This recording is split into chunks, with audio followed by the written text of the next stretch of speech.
Hai, jumpa lagi dengan Jejak Donghua. Kali ini mengisahkan pengalaman Chen Ping'an selama perjalanan dari negara Watercombing ke kota Nagatua. Bagaimanakah kisahnya? Mari kita ikuti. Stasiun feri tempat kapal Chen Ping'an akan berangkat berbeda dengan stasiun feri yang akan menuju negara Cloud Pain. Setelah membayar 10 koin kepingan salju, ia menerima lencana kayu dan menyerahkan stempel yang diberikan oleh kepala gubernur militer sebagai gantinya. Setelah itu, Chen Ping'an pergi ke stasiun feri bersama puluhan orang lainnya. Mereka diarahkan ke pintu masuk terowongan bawah tanah, yang lebarnya sekitar 20 meter, dan penuh dengan frasa yang diukir oleh tokoh-tokoh terkenal dari masa lalu. Bagian dalam gua itu terang benderang, dan semua orang berjalan ke terowongan selama sekitar 15 menit sebelum tiba di aula bawah tanah yang besar.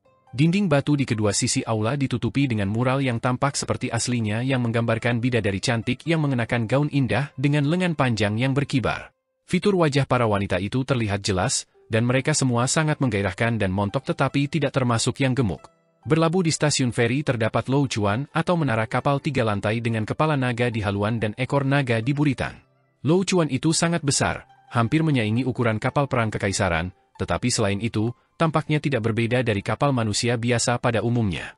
Selain kelompok orang yang bersama Chen Ping'an, lebih dari 300 orang telah berkumpul di stasiun feri. Ada juga berbagai jenis toko di stasiun feri, yang sebagian besar cukup kecil, dan alih-alih plakat yang tergantung di atas pintu masuk, mereka hanya memiliki tanda yang tergantung di luar. Toko-toko itu menjual segala macam barang, seperti kaligrafi dan karya seni, ular dan buah-buahan, serta beberapa produk lokal khusus dari negara Watercombing, termasuk gaun tanah kecil, cangkir sabung ayam, potongan kaligrafi jarum pinus dari Painstream Nation, dan ukiran kayu elm dari Ancient Elm Nation. Sebelumnya, Chen Ping'an telah membayar 10 koin kepingan salju untuk menyewa kamar di lantai 2, sementara kamar di lantai 1 hanya seharga 3 koin kepingan salju, yang setara dengan 3.000 tael perak. Meskipun benar bahwa ini adalah stasiun feri abadi, dan perjalanannya cukup jauh, ini tetap merupakan harga yang mencengangkan dibandingkan dengan berapa biaya yang biasanya dikeluarkan untuk melakukan perjalanan jauh di Kekaisaran Fana. Untungnya, Chen Ping'an pernah bepergian dengan kapal Kun di masa lalu, jadi dia sudah tahu apa yang diharapkan. Selain itu, setelah menjual mangkuk 5 gunung dan sepotong kayu hitam sambaran petir di toko kumbang hijau, dia memiliki 450 koin kepingan salju tambahan di sakunya, jadi dia punya uang lebih. Selain itu, dia harus berlatih teknik tinju dan meditasi berjalan setiap hari, jadi dia tidak bisa pelit di sini. Ada seorang penyulingki yang duduk di kursi taishi di platform batu kecil di tepi stasiun feri, dan dia memegang teko yang penuh dengan bintik-bintik yang membuatnya tampak seperti ayam hutan gemuk. Dia telah menyesap teko itu berkali-kali, tetapi teh di dalamnya masih belum habis. Penyulingki mengeluarkan pengingat lisan kepada semua orang bahwa kapal akan berangkat dalam 1 jam, dan bahwa mereka dapat mempertimbangkan untuk membeli beberapa produk lokal khusus yang berkualitas dan terjangkau untuk dibawa pulang sebelum naik.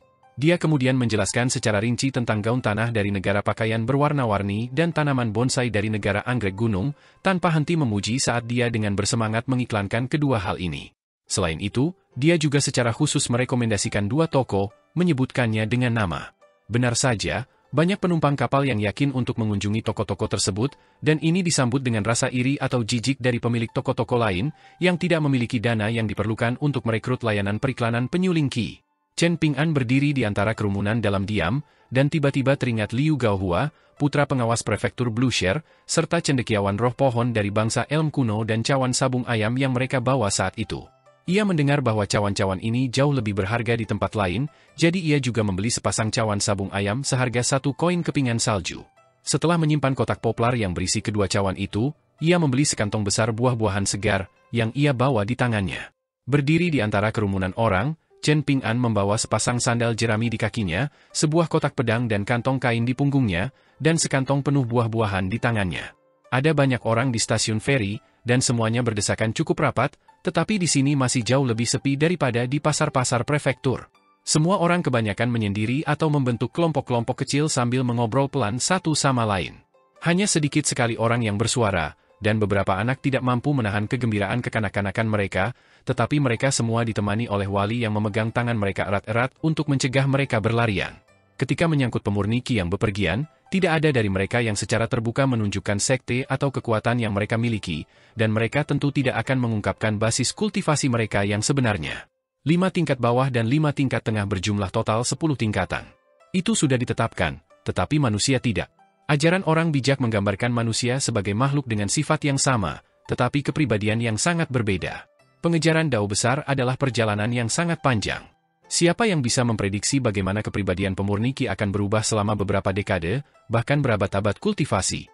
Jika seseorang terus-menerus bertindak tanpa pandangan ke depan atau kebijaksanaan, mengandalkan kekuatan mereka untuk melakukan apapun yang mereka inginkan, maka pasti akan datang suatu hari di mana mereka akan dihukum karena disiplin mereka yang buruk dan diinjak-injak ke tanah oleh orang lain. Namun, bagi mereka yang cukup beruntung untuk menjadi bagian dari kekuatan abadi yang bergengsi, seperti Divine Edict Sekte, True Martial Mountain, Wind Snow Temple, dan khususnya Lakeview Academy, mereka tetap menuntut rasa hormat dimanapun mereka berada di benua itu meskipun mereka bukan murid langsung. Dan seseorang tentu harus berpikir dua kali sebelum bertemu dengan orang-orang seperti itu. Selain itu, jika seseorang cukup beruntung untuk memiliki seorang guru di Golden Courtier atau Nascent Tier, maka itu juga akan memastikan keselamatan mereka dalam sebagian besar keadaan. Dendam dan dendam di antara pemurni Qi dapat berlangsung selama beberapa kehidupan bagi seorang manusia, jadi bukanlah ide yang baik untuk membuat musuh tanpa alasan yang jelas. Perseteruan berdarah antara Wind Lightning Field dan Sun Scorched Mountain adalah contoh sempurna dari hal ini. Xu Jia pernah menjadi gadis surgawi yang sombong yang memiliki kecantikan dan bakat yang setara, tetapi apa yang terjadi padanya sejak itu? Labu pemeliharaan pedang tingkat atas miliknya telah disita oleh sektenya, dan hati pedang serta basis kultivasinya hancur berantakan. Tiba-tiba, dia benar-benar menghilang, membuat banyak pemurni Qi pria muda yang menganggapnya sebagai wanita impian mereka kecewa dan bersimpati. Chen Ping'an tetap diam sambil menyesap anggur dari labu pemeliharaan pedangnya, menunggu kapal berlayar. Ini akan menjadi perjalanan ke selatan sejauh lebih dari 100.000 kilometer, dan di stasiun feri tujuan akan ada kapal lain yang melakukan perjalanan langsung ke kota Naga Tua. Dari sana, ia akan pergi ke Gunung Stalaktit dan memasuki tembok besar pedang Qi, jadi ia tidak lagi memiliki kesempatan untuk menjelajahi dunia bersama teman-temannya. Oleh karena itu, bahkan jika ia ingin minum, ia hanya bisa minum sendiri. Kapal akan segera berlayar, dan para penumpang mulai naik ke atas kapal. Chen Ping'an naik ke lantai 2 dan menemukan kamarnya, yang sangat kecil dan sempit dibandingkan dengan tempat tinggal mewah yang pernah ditempatinya di kapal Kun. Hanya ada sebuah tempat tidur di dalam kamar, dan balkon kecil di luar yang dapat menampung 2 orang yang berdiri bersebelahan. Chen Ping'an meletakkan tas buah-buahan, yang telah menghabiskan lebih dari 10 tael perak, lalu mengeluarkan kotak pedang dan kantong kain dari punggungnya sebelum duduk di tempat tidur yang bersih dan nyaman. Saat berbaring di tempat tidur, dia tidak dapat menahan diri untuk tidak mengingat kembali tempat tidur papan kayunya di rumahnya di Clay Face Alley. Ada pepatah yang mengatakan bahwa orang miskin takut pada musim dingin, sementara orang kaya takut pada musim panas, tetapi bagi Chen Ping'an, rasanya bahkan orang kaya biasa punya banyak cara untuk menangkal panas, apalagi pemurni Qi yang maha kuasa yang mampu melakukan hal-hal ajaib. Chen Ping'an duduk di tempat tidur, lalu menggulung lengan baju dan celananya, memperlihatkan beberapa jimat samar di pergelangan tangan dan kakinya, yang melaluinya Qi sejati perlahan-lahan beredar. Jimat-jimat itu menyerupai pengekangan yang tak terlihat, dan tidak tampak begitu luar biasa, juga tidak tercatat dalam buku penghindaran kematian asli yang diberikan kepadanya oleh Li Xisheng. Jimat-jimat ini adalah hasil karya Pak Tua Yang, dan disebut jimat Qi sejati 8 tael. Pak Tua yang tidak menjelaskannya secara rinci, yang ia katakan kepada Chen Ping'an hanyalah bahwa jimat-jimat ini dapat membuat Qi sejati dalam tubuh seniman bela diri murni bersirkulasi dan memperbaiki konstitusi fisik mereka selama mereka tidur. Lebih jauh lagi, begitu Chen Ping'an mencapai tingkat pemurnian Qi, keempat jimat ini akan memudar dengan sendirinya. Namun, jika ia tidak dapat menembus hambatan itu, maka begitu ia mencapai Pak Tua Yang, ia dapat pergi ke toko obat debu dan menemui Zheng Dafeng, mantan penjaga gerbang kota, untuk mengambil jimat-jimat itu untuknya. Chen Ping'an menggulung lengan baju dan celananya kembali ke bawah, lalu berjalan ke balkon. Menurut kronik lokal negara sisir air, seekor naga sejati pernah dikejar oleh seorang abadi, dan ia melarikan diri ke dalam tanah, menggali tanah dengan tubuhnya yang besar untuk menciptakan saluran air bawah tanah ini. Pada akhirnya, ia muncul dari tanah di gua di negara Watercombing sebelum terbang menuju ke Kekaisaran Li besar di utara. Akhir dari pertempuran tersebut memunculkan dunia permata kecil, dan rute ini juga dikenal sebagai jalur naga karena legenda ini. Ada saluran lain di samping saluran ini, dan kedua saluran tersebut memudahkan perjalanan kapal yang datang dari utara dan selatan. Di antara kedua saluran tersebut terdapat pagar yang tampak membentang tanpa batas, dan lentera yang terang tergantung di dinding batu setiap beberapa kilometer, menerangi saluran di dekatnya dengan terang.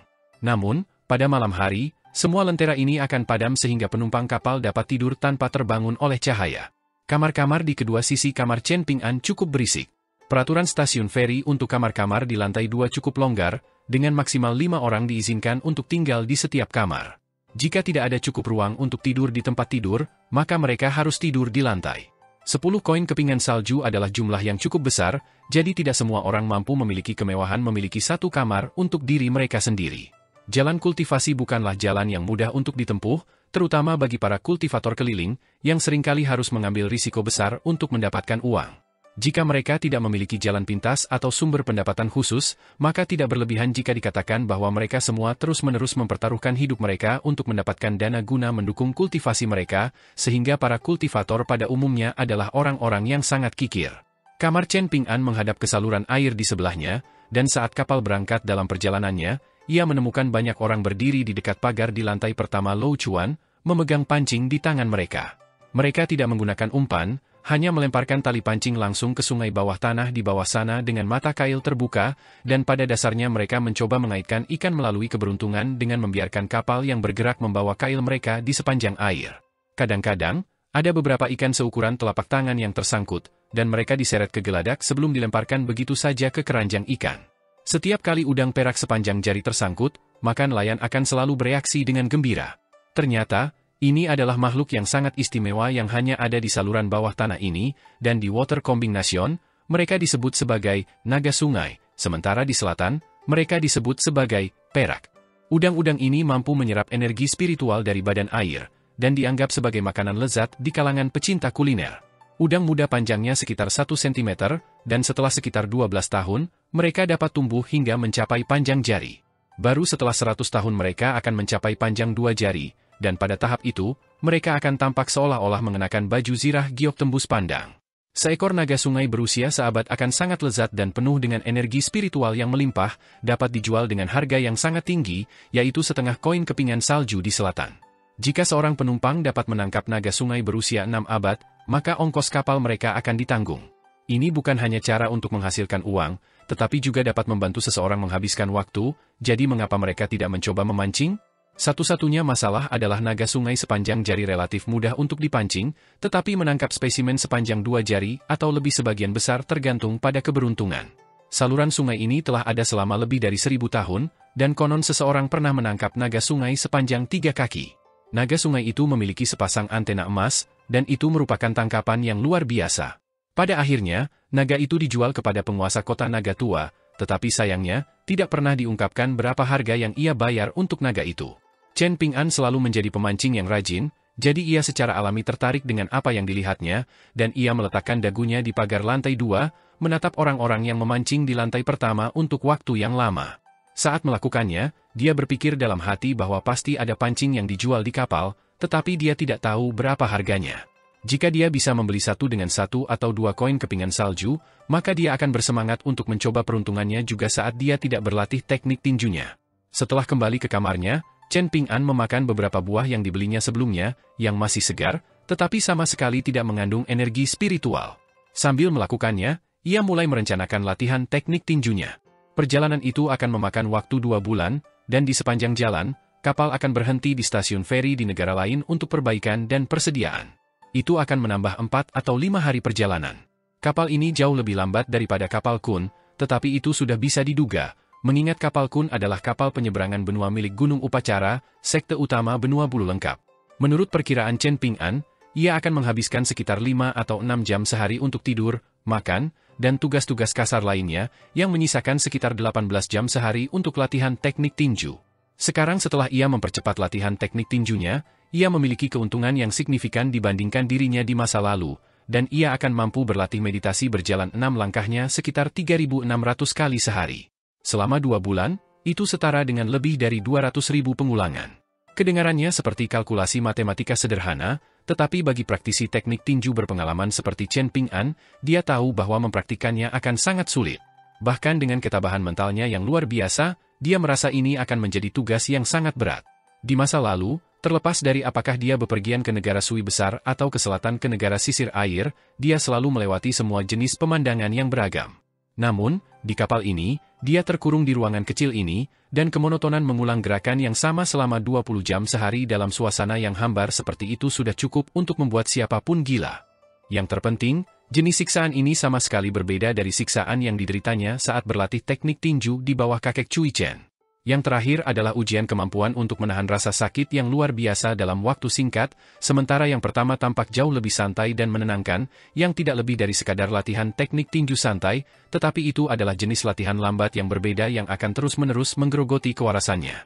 Persis seperti badai musim dingin yang dia alami saat melakukan perjalanan melalui jalan setapak di negara Pengadilan Kuning menuju Kekaisaran Li Agung, yang pada akhirnya setiap napas yang dia ambil terasa seolah-olah dia sedang menelan belati. Tidak mengherankan bahwa kakek Cui Chen pernah mengatakan kepadanya bahwa seorang seniman bela diri harus berjuang melawan langit dan bumi, menahan rasa sakit yang paling tak terbayangkan, sementara juga berjuang melawan diri sendiri, mengasah ketabahan mental seseorang melalui pengulangan yang lambat dan monoton. Chen Ping'an menarik napas dalam-dalam, dan setelah menutup pintu balkon, ia mulai berlatih meditasi berjalan, melangkah ringan sambil melancarkan pukulan-pukulan cepat. Hari-hari berlalu dalam rutinitas yang monoton dan terus-menerus ini, dan selama waktu ini, Chen Ping'an bahkan tidak pergi ke restoran-restoran di kapal untuk makan, hanya makan beberapa ransum kering dengan anggur sebagai makanan.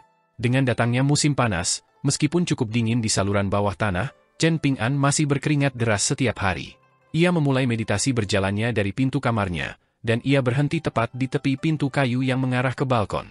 Setelah satu kali pengulangan, ia akan berbalik dan melakukan gerakan yang sama lagi. Seiring berjalannya waktu, lantai kamarnya dipenuhi noda keringat. Setiap kali ia benar-benar kelelahan setelah berlatih teknik tinju, ia akan tidur sebentar. Tidak seperti perjalanannya sebelumnya, di mana selalu ada hal lain yang ada dalam pikirannya, ia dapat berkonsentrasi penuh pada latihan teknik tinjunya di ruangan terbatas ini. Selama 24 jam sehari, 18 jam dihabiskan untuk rutinitas yang terus-menerus dan berulang ini, sementara 4 jam dialokasikan untuk tidur dan 2 jam terakhir untuk istirahat. Ia benar-benar tenggelam dalam proses itu, dan seolah-olah ruangan ini telah menjadi seluruh dunianya. Tidak ada lagi gunung atau sungai, angin, hujan, atau salju. Seolah-olah pergantian musim dan semua tahapan kehidupan terjadi di dalam ruang kecil ini. Selama 20 hari, pintu kayu menuju balkon tidak dibuka sekalipun. Suatu malam, Chen Ping'an terbaring di tanah dengan pakaiannya yang basah kuyup, begitu pula lantai di bawahnya. Ia terengah-engah seperti ikan yang baru saja diseret ke pantai, dan ia ingin tertawa, dan ia ingin tersenyum, tetapi tidak punya energi untuk melakukannya. Ia bertanya-tanya apa yang akan ia lakukan jika pemilik pagoda pembelian kasus tiba-tiba menyerangnya saat ia dalam kondisi yang rentan. Dengan mengingat hal itu, dia mengalihkan pandangannya ke arah labu pemelihara pedangnya. Dalam situasi itu, dia harus bergantung pada dua diva kecil yang berharga ini untuk menyelamatkannya. Selama 10 hari berikutnya, Chen Ping'an harus melepaskan labu anggur dari pinggangnya dan bahkan melepas sandal jeraminya juga. Dengan lengan baju dan celana panjangnya digulung, dia terus berlatih meditasi berjalan maju mundur di dalam ruangan. Dia sudah meletakkan satu kaki di tingkat keempat, dan merasa seolah-olah yang dibutuhkannya hanyalah satu kali usaha keras untuk menyeret kaki lainnya ke tingkat keempat juga, tetapi seolah-olah kaki yang tertinggal itu terjebak dalam lumpur, menolak untuk bergerak tidak peduli seberapa keras dia mencoba. Bahkan setelah sebulan penuh bermeditasi berjalan, kemajuannya masih sangat lambat, dan dia hanya sedikit melepaskan kakinya dari lumpur. Selama waktu ini, dunia di sekitarnya tidak sepenuhnya sunyi. Setelah terbiasa dengan kehidupan di kapal, para penumpang yang tinggal di kamar-kamar tetangga tidak menahan diri sebanyak yang mereka lakukan sebelumnya. Kamar di sebelah kiri Chen Ping'an tampaknya menampung sekelompok pahlawan yang bepergian, dan mereka akan berpesta dengan anggur dan daging setiap hari sambil mengobrol dengan bebas tentang apapun yang terlintas di benak mereka.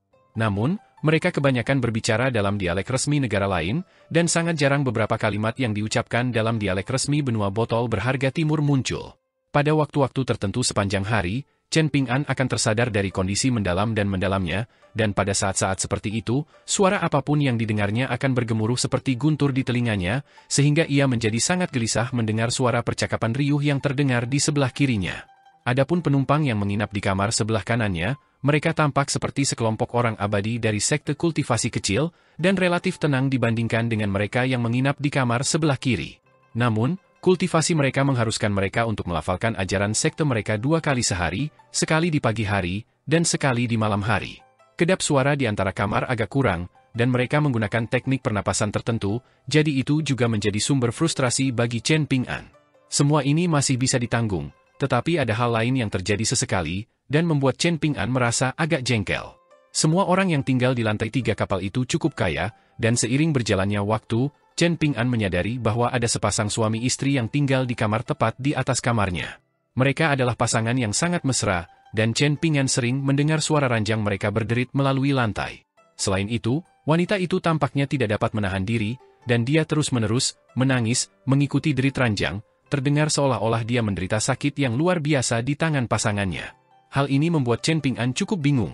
Jika apapun yang mereka lakukan sangat menyakitkan bagi wanita itu, lalu mengapa dia menurutinya setiap saat? Jika mereka adalah sepasang suami istri, lalu mengapa mereka tidak bisa membicarakan semuanya dan mencapai kesepakatan? Chen Ping'an sangat jengkel dengan hal ini, tetapi tidak mungkin baginya untuk naik ke atas dan mengetuk pintu, lalu mendesak pria itu untuk bersikap lebih lembut kepada rekan daonya. Ini bukanlah sesuatu yang bisa dikomentari oleh orang luar seperti Chen Ping'an, dan itu tidak pantas dan tidak masuk akal. Lebih jauh, Chen Ping'an menemukan bahwa meskipun ia cukup terganggu oleh suara-suara ini, sekelompok pria yang tinggal di kamar sebelah kirinya memperlakukan ini seperti tontonan yang dapat dinikmati. Setiap kali suara ranjang berderit dan wanita yang merintih terdengar, mereka akan segera menghentikan percakapan mereka, lalu mulai terkekeh sendiri. Dari beberapa cuplikan yang diucapkan dalam dialek resmi benua botol berharga timur yang dapat dipahami Chen Ping'an, tampaknya mereka sedang mendiskusikan apa yang mereka dengar dengan sungguh-sungguh, seolah-olah mereka sedang memberikan komentar mereka tentang pertempuran yang spektakuler. Sedangkan untuk para dewa yang tinggal di kamar sebelah kanan, mereka juga akan terdiam setiap kali suara-suara ini terdengar, tetapi Chen Ping'an memperhatikan bahwa napas mereka akan selalu menjadi sedikit lebih tidak teratur. Sepertinya sama seperti dirinya, mereka juga sangat terganggu oleh suara-suara ini. Untungnya, tidak butuh waktu lama sebelum Chen Ping'an mulai terbiasa secara bertahap dengan gangguan-gangguan ini. Pada suatu ketika, tempat tidur di atas berguncang begitu hebat sehingga seolah-olah terjadi gempa bumi, dan wanita itu menangis sekeras-kerasnya. Meski begitu, Chen Ping'an hanya menikmati makanan berupa ransum kering yang disiram anggur dalam diam, berdoa dalam hati agar papan lantai di atas tetap kokoh sehingga tempat tidur tidak jatuh menimpa kepalanya. Selama beberapa kali pemberhentian kapal di stasiun feri lainnya, Chen Ping'an tidak dapat menyaksikan pemandangan negara-negara selatan karena ia bahkan tidak membuka pintu kamarnya sekalipun. Setelah menghitung, Chen Ping'an menyadari bahwa sudah waktunya menanam tanaman, jadi semua orang di rumah saat ini akan sibuk bekerja keras di ladang. Bahkan beberapa pemuda bugar yang bekerja di tungku pembakaran naga akan diizinkan pulang dan membantu di ladang.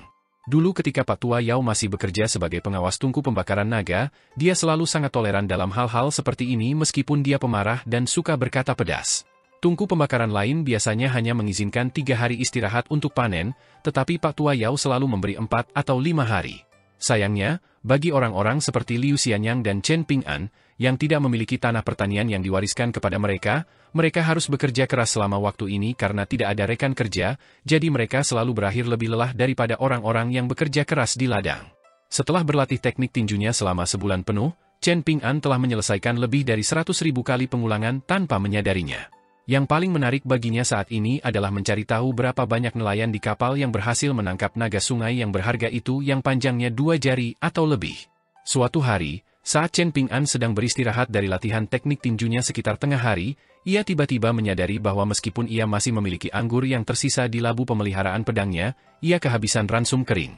Oleh karena itu, ia mengikatkan labu anggur di pinggangnya, mengambil kotak pedangnya, lalu mengenakan sandal jeraminya sebelum membuka pintu kamarnya untuk pertama kalinya dalam perjalanan ini sehingga ia bisa pergi ke salah satu restoran terdekat di kapal untuk membeli makanan. Karena saat itu sudah jam makan siang, sekelompok pria yang menginap di kamar sebelah kirinya kebetulan juga keluar untuk makan, dan Chen Ping'an sengaja memperlambat langkahnya sedikit sehingga ia akan tertinggal 5 atau 6 langkah di belakang sekelompok pria itu. Salah satu dari mereka tidak dapat menahan diri untuk tidak menoleh untuk melihat tetangga mereka yang aneh ini, yang baru pertama kali mereka lihat, tetapi salah satu pria lain dalam kelompoknya dengan cepat menarik lengan bajunya, memperingatkannya untuk tidak membuat masalah, dan pria itu segera membuang muka. Meskipun Chen Ping'an hanyalah seorang anak muda yang bepergian sendiri, ia memancarkan rasa tenang dan kalem yang jauh melampaui usianya, yang menunjukkan bahwa ia tidak boleh diganggu. Di dunia fana, sekelompok pria ini merupakan tokoh-tokoh dengan status yang cukup tinggi, berasal dari sekte-sekte ternama di dunia kultivasi. Namun, jika anak muda yang tampak biasa-biasa saja ini ternyata adalah seorang pendekar pedang sakti yang mudah marah, maka mereka bisa berada dalam masalah besar. Di tempat lain, peluang untuk bertemu dengan pendekar pedang yang kuat akan sangat kecil, tetapi kemungkinan itu jauh lebih besar di kapal ini.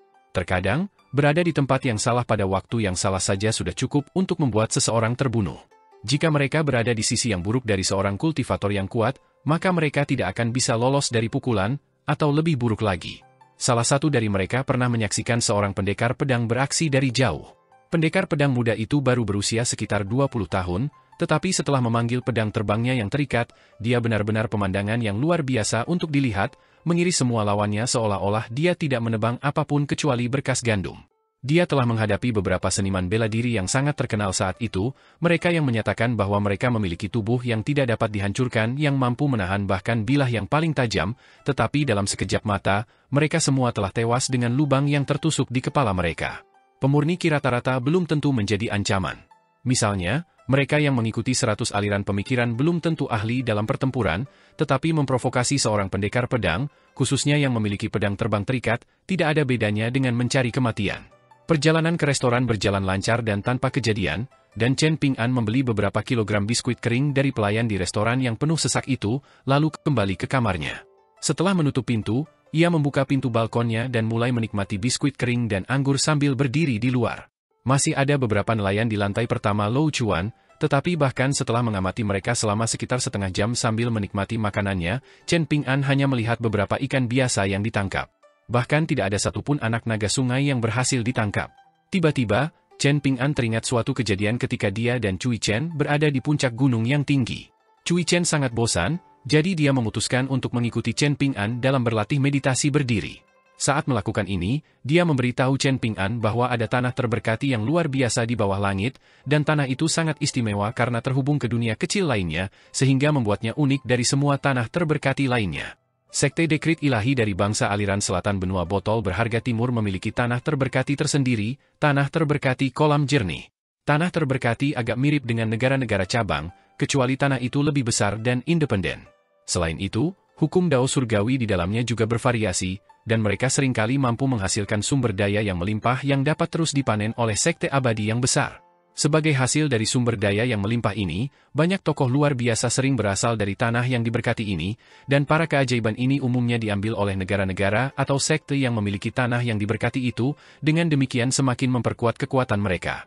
Chen Ping-an tidak pernah keluar dari benua Fial berharga timur selama 2 perjalanan panjang yang telah ditempuhnya, tetapi meskipun demikian, ia telah mengembangkan sebuah ide tentang betapa luasnya dunia ini dan melihat sesuatu dari hal-hal yang tak terduga yang disebutkan oleh Pak Tua yang kepadanya. Selama perjalanan ke selatan ini, Chen Ping-an telah melewatkan kesempatan untuk mengunjungi banyak tempat, beberapa di antaranya tidak sempat ia kunjungi karena itu berarti harus mengambil jalan memutar yang sangat jauh. Contohnya adalah Pulau Ngarai Cian di Danau Gulungan Bambu, tempat Gu Ken dan ibunya berada. Chen Ping-an berharap bahwa mereka berkembang di sana, dan bahwa mereka tidak ditindas seperti yang lain.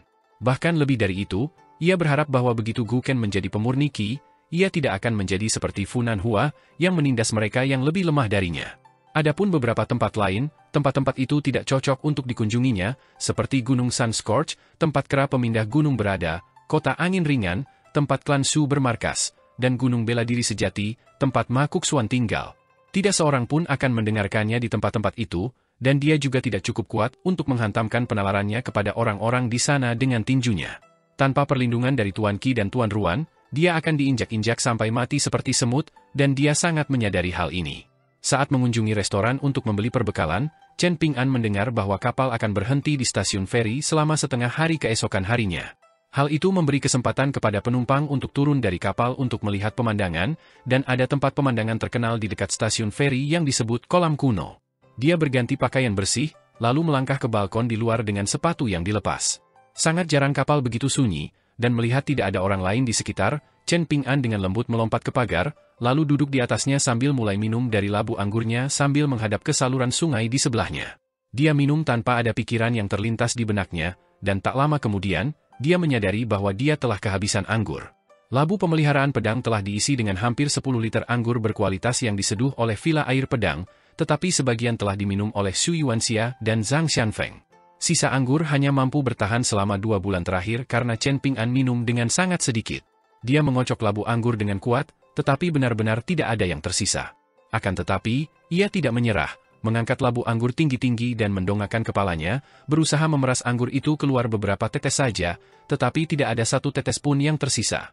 Tepat pada saat ini, sebuah kapal 4 lantai berlayar lewat di saluran sungai di dekatnya, dan seorang penumpang yang tinggal di lantai atas juga kebetulan sedang bersandar di pagar, menghirup udara segar. Dia melihat dengan ekspresi tercengang saat melihat anak laki-laki itu dengan penuh semangat mencoba mengeluarkan anggur dari labu pemelihara pedang, lalu akhirnya menyerah dan meletakkan labu itu di pangkuannya dengan ekspresi putus asa di wajahnya.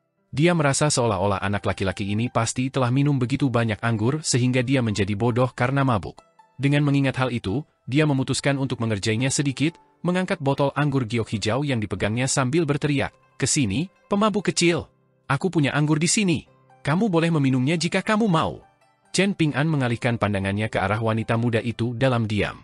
Wanita muda berjubah hijau itu menunggu sejenak, tetapi tidak mendapat tanggapan, jadi dia memutuskan untuk melemparkan botolnya langsung ke Chen Ping'an. Botol itu terbang di udara dalam lengkungan yang indah, tetapi tepat setelah beberapa meter menjauh dari Chen Ping'an, botol itu tiba-tiba terbang kembali ke genggaman wanita muda itu. Dia tertawa terbahak-bahak, jelas sangat terhibur oleh rencana kecilnya yang cerdas. Kedua kapal itu saling berpapasan, dan Chen Ping'an terus duduk di pagar, tanpa ekspresi. Apakah dia baru saja bertemu dengan seorang idiot?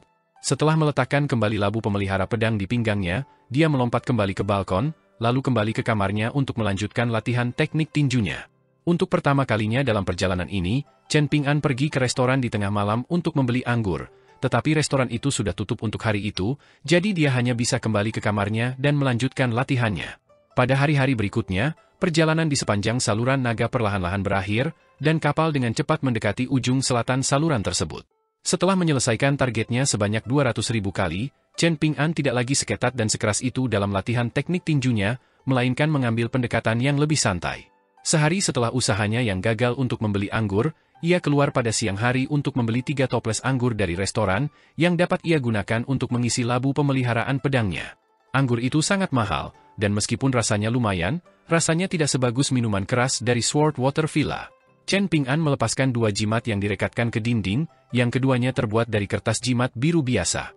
Salah satunya adalah jimat menenangkan yang dapat membantu Chen Ping'an fokus pada tingkat tertentu sehingga ia tidak akan terpengaruh oleh gangguan luar, dan merupakan jimat yang umum digunakan di kuil-kuil Taois besar di dunia fana selama upacara. Jimat lainnya adalah jimat pembersih yang sering diminta oleh banyak pejabat berkuasa dan cendekiawan terkenal di dunia fana dari kuil-kuil Tao selama musim panas. Jimat-jimat ini tidak hanya mampu melepaskan energi spiritual yang samar, tetapi juga memiliki efek pembersihan yang membasmi kotoran dan bau busuk, memastikan bahwa ruangan tempat jimat-jimat itu berada tetap bersih. Kedua jimat itu termasuk di antara jimat-jimat paling sederhana yang tercatat dalam buku penghindaran kematian yang otentik, tetapi meskipun sifatnya mendasar, jimat-jimat itu telah banyak membantu Chen Ping'an. Kalau tidak, pemilik kapal tidak akan pernah mengizinkannya untuk melangkahkan kaki keluar dari kapal. Selama 2 bulan terakhir, Chen Ping'an telah berlatih meditasi berjalan siang dan malam di ruangan ini, berkeringat deras selama ini, dan tanpa jimat pembersih, ruangan itu sama sekali tidak dapat dihuni. Kedua jimat itu adalah jimat sekali pakai, dan pada titik ini, jimat-jimat itu hampir sepenuhnya kehabisan energi spiritual, jadi jimat-jimat itu hampir tidak ada bedanya dengan 2 lembar kertas biasa. Chen Ping'an sangat terbiasa bersikap hati-hati dan tidak menonjolkan diri, jadi dia bahkan tidak membuang jimat-jimat bekas ini ke dalam saluran sungai, melainkan menyimpannya di dalam kantong harta karunnya.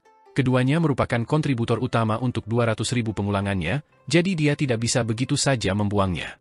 Paling tidak, jimat-jimat itu akan menjadi kenang-kenangan yang bagus. Pada titik ini, Chen Ping'an yakin bahwa tumpukan kertas jimat yang ia dapatkan dari Li Zisheng, terutama yang berwarna emas dan halaman buku kuno, sangat berharga, jadi ia harus menggunakannya sehemat mungkin. Jimat penekan iblis pagoda harta karun yang tertulis pada selembar kertas jimat emas mampu dengan mudah menekan para pejabat prefektur Blue Share yang telah jatuh ke dalam jalan iblis, dan itu sudah cukup menjadi bukti akan nilai mereka. Contoh lainnya adalah prajurit berbaju zirah emas yang digunakan oleh salah satu pemurni ki teratas dari negara Watercombing sebagai kartu truf pamungkasnya. Jimat prajurit berbaju zirah emas itu menggunakan kertas yang kualitasnya jelas lebih rendah daripada kertas jimat emas yang diberikan oleh Li Zisheng. Sebelum turun dari kapal, Chen Ping'an memastikan untuk membersihkan kamarnya dan mengemasi semua barang miliknya. Setelah mengembalikan lencana kayu untuk kamarnya, ia meninggalkan kapal bersama yang lainnya. Tidak jauh di depannya, ada sepasang suami istri yang sedang berbincang-bincang, dan Chen Ping'an merasa suara wanita itu sangat familiar. Dia melirik sekilas ke arahnya dan mendapati bahwa itu adalah seorang wanita muda dengan tahi lalat di sudut mulutnya. Ini adalah wanita yang sama yang telah menderita di kapal selama 2 bulan terakhir. Dalam benak Chen Ping'an, cintanya kepada suaminya pastilah sangat dalam dan tulus. Kalau tidak mungkin dia akan rela menanggung siksaan seperti itu. Selama proses turun kapal, Chen Ping'an mendengar banyak hal. Misalnya, seseorang telah menangkap sepasang gadis tanaman aromatik kembar yang sangat langka di kolam kuno. Satu dari roh tanaman ini hanya bernilai sekitar selusin koin kepingan salju, tetapi sepasang gadis kembar seperti ini bisa menghabiskan setidaknya 50 atau 60 koin. Selama perjalanan 2 bulan penuh, sangat sedikit nelayan yang mampu menangkap bahkan satu naga sungai sepanjang 2 jari, dan tidak ada keajaiban yang terjadi. Kapal itu berhenti di beberapa stasiun feri dalam perjalanan menuju tujuan akhirnya, dan saat beberapa pemurni ki yang kaya turun dari kapal, banyak dari pelayan mereka yang menyedihkan terpaksa membawa setumpuk tas besar dan berat di punggung mereka. Selain itu, mereka harus sangat berhati-hati saat berjalan agar tidak merusak barang-barang di dalam tas, yang banyak di antaranya sangat berharga dan tidak kalah berharga dari nyawa para pengangkut. Stasiun feri itu cukup besar, dan juga dipenuhi toko-toko. Di sini, barang-barang yang dijajakan oleh para pedagang adalah produk-produk lokal khusus dari gugusan negara-negara di dekatnya. Chen Ping'an tidak punya kegiatan lain yang lebih baik, jadi dia berjalan-jalan di antara pepohonan hop, dan di dalamnya, dia menemukan banyak jenis roh yang berbeda, yang sebagian besar adalah roh tanaman yang menggemaskan dan energik. Beberapa berwujud anak-anak, beberapa berwujud pria dan wanita tua, dan semuanya bervariasi dalam ukuran dan penampilan. Namun, bahkan roh-roh terbesar ini tidak lebih tinggi dari 1 jari, dan mereka ditempatkan di kandang bambu hijau atau berdiri di atas batu tulis. Ada juga seorang gadis kecil dengan sayap di punggungnya yang bekerja keras di depan roda pemintal kecil, dan tampaknya tidak ada habisnya variasi yang dipamerkan. Mendengar beberapa tawar-menawar, Chen Ping'an mengetahui bahwa roh-roh ini sifatnya mirip dengan deretan anak-anak kecil berjubah hijau yang berdiri di cabang tanaman bonsai di toko kumbang hijau, dan harganya ditentukan oleh kelangkaannya. Yang termurah hanya seharga 1 koin kepingan salju, sedangkan yang termahal bisa mencapai 40 koin kepingan salju. Akhirnya, Chen Ping'an sampai pada suatu kesimpulan, yaitu semakin jauh ke selatan ia pergi, semakin banyak roh-roh ini terlihat. Chen Ping'an mengunjungi semua toko di stasiun feri, tetapi tidak membeli apapun. Ini bukan karena ia pelit. Sebaliknya, ia berencana untuk membeli beberapa roh dalam perjalanan kembali ke Kekaisaran Li Agung dari tembok besar pedang Qi. Setelah keluar dari gua bawah tanah, Chen Ping'an merasa seolah-olah ia akhirnya melihat matahari lagi untuk pertama kalinya dalam waktu yang lama. Sekali lagi, pintu masuk gua ini dipenuhi dengan ukiran dari tokoh-tokoh terkenal, bahkan lebih banyak daripada yang ada di stasiun feri negara sisir air. Seolah-olah semua ukiran itu berebut tempat, dan bahkan ruang sekecil apapun telah ditempati. Chen Ping'an dengan hati-hati memeriksa ukiran di pintu masuk gua. Semuanya adalah kaligrafi hebat yang bervariasi dalam gaya dan gaya, tetapi jauh di lubuk hatinya, ia masih merasa seolah-olah tidak ada satupun yang dapat dibandingkan dengan kaligrafi Cui Chen. Di luar stasiun feri terdapat sebuah lembah dengan jalan setapak yang lebar dan mulus yang dipenuhi dengan toko-toko. Toko-toko ini tampak lebih megah dan mewah daripada toko-toko di dekat stasiun feri, dan jalan-jalannya dipenuhi pejalan kaki, sehingga pemandangannya tampak ramai dan semarak. Bahkan anjing-anjing liar yang berbaring di pinggir jalan tampak lebih tenang dan cukup makan daripada anjing-anjing liar dari tempat lain. Hal pertama yang terlihat adalah sebuah bangunan kecil berlantai 3 di sebelah kiri. Di atas pintu masuk bangunan itu tergantung plakat emas bertuliskan, Stasiun Feri Gadis Berbudi Luhur. Pada titik ini, Chen Ping'an sudah tahu kemana ia harus pergi, dan ia tahu bahwa ini adalah stasiun feri tempat kapal yang menuju kota Nagatua akan berangkat. Setelah memasuki stasiun feri, ia bertanya di loket dan diberitahu bahwa kapal berikutnya ke kota Nagatua akan tiba pada siang hari, dan kamar premium akan dikenakan biaya 20 koin kepingan salju, sedangkan kamar standar dikenakan biaya 10 koin kepingan salju. Chen Ping'an bertanya apakah ada kamar yang lebih murah dari itu, dan ia diberitahu bahwa tidak ada kamar seperti itu di kapal, yang merupakan milik Aula Mutonfat. Semua orang di aula yang mendengar pertanyaan Chen Ping'an menoleh untuk menatapnya dengan cemoohan di mata mereka, tetapi dia sama sekali tidak malu saat dia membayar 20 koin kepingan salju untuk sebuah liontin giok, yang di satu sisinya terukir karakter, Aula Lemak Daging Kambing, sementara, kamar premium 11 terukir di sisi lainnya. Ini mengingatkan Chen Ping'an pada segel Chen Shi miliknya, yang dia tinggalkan di bangunan bambu di gunung tertindas, dan dia merasa ini pertanda baik. Dengan mengingat hal itu, dia berjalan keluar dari aula dengan senyum ceria di wajahnya. Masih ada waktu tersisa hingga kapal dijadwalkan tiba, jadi dia memutuskan untuk berbelanja. Dia berencana untuk membeli beberapa pakaian, tetapi dia akan melewatkan membeli sepatu karena dia sudah terbiasa memakai sandal jerami selama bertahun-tahun, dan masih ada 2 pasang baru yang tersisa di kantongnya. Toko-toko di jalan-jalan di sini tampak jauh lebih mewah, tetapi barang-barang yang dijual di dalamnya hampir sama dengan yang ada di toko-toko di tempat lain, terutama terdiri dari berbagai jenis minuman beralkohol dari tumbuhan. Minuman beralkohol yang dijual di sini sedikit lebih murah, dan Chen Ping'an merasa seolah-olah dia dapat dengan mudah menghabiskan sepanjang hari untuk melihat makhluk-makhluk kecil yang menggemaskan ini.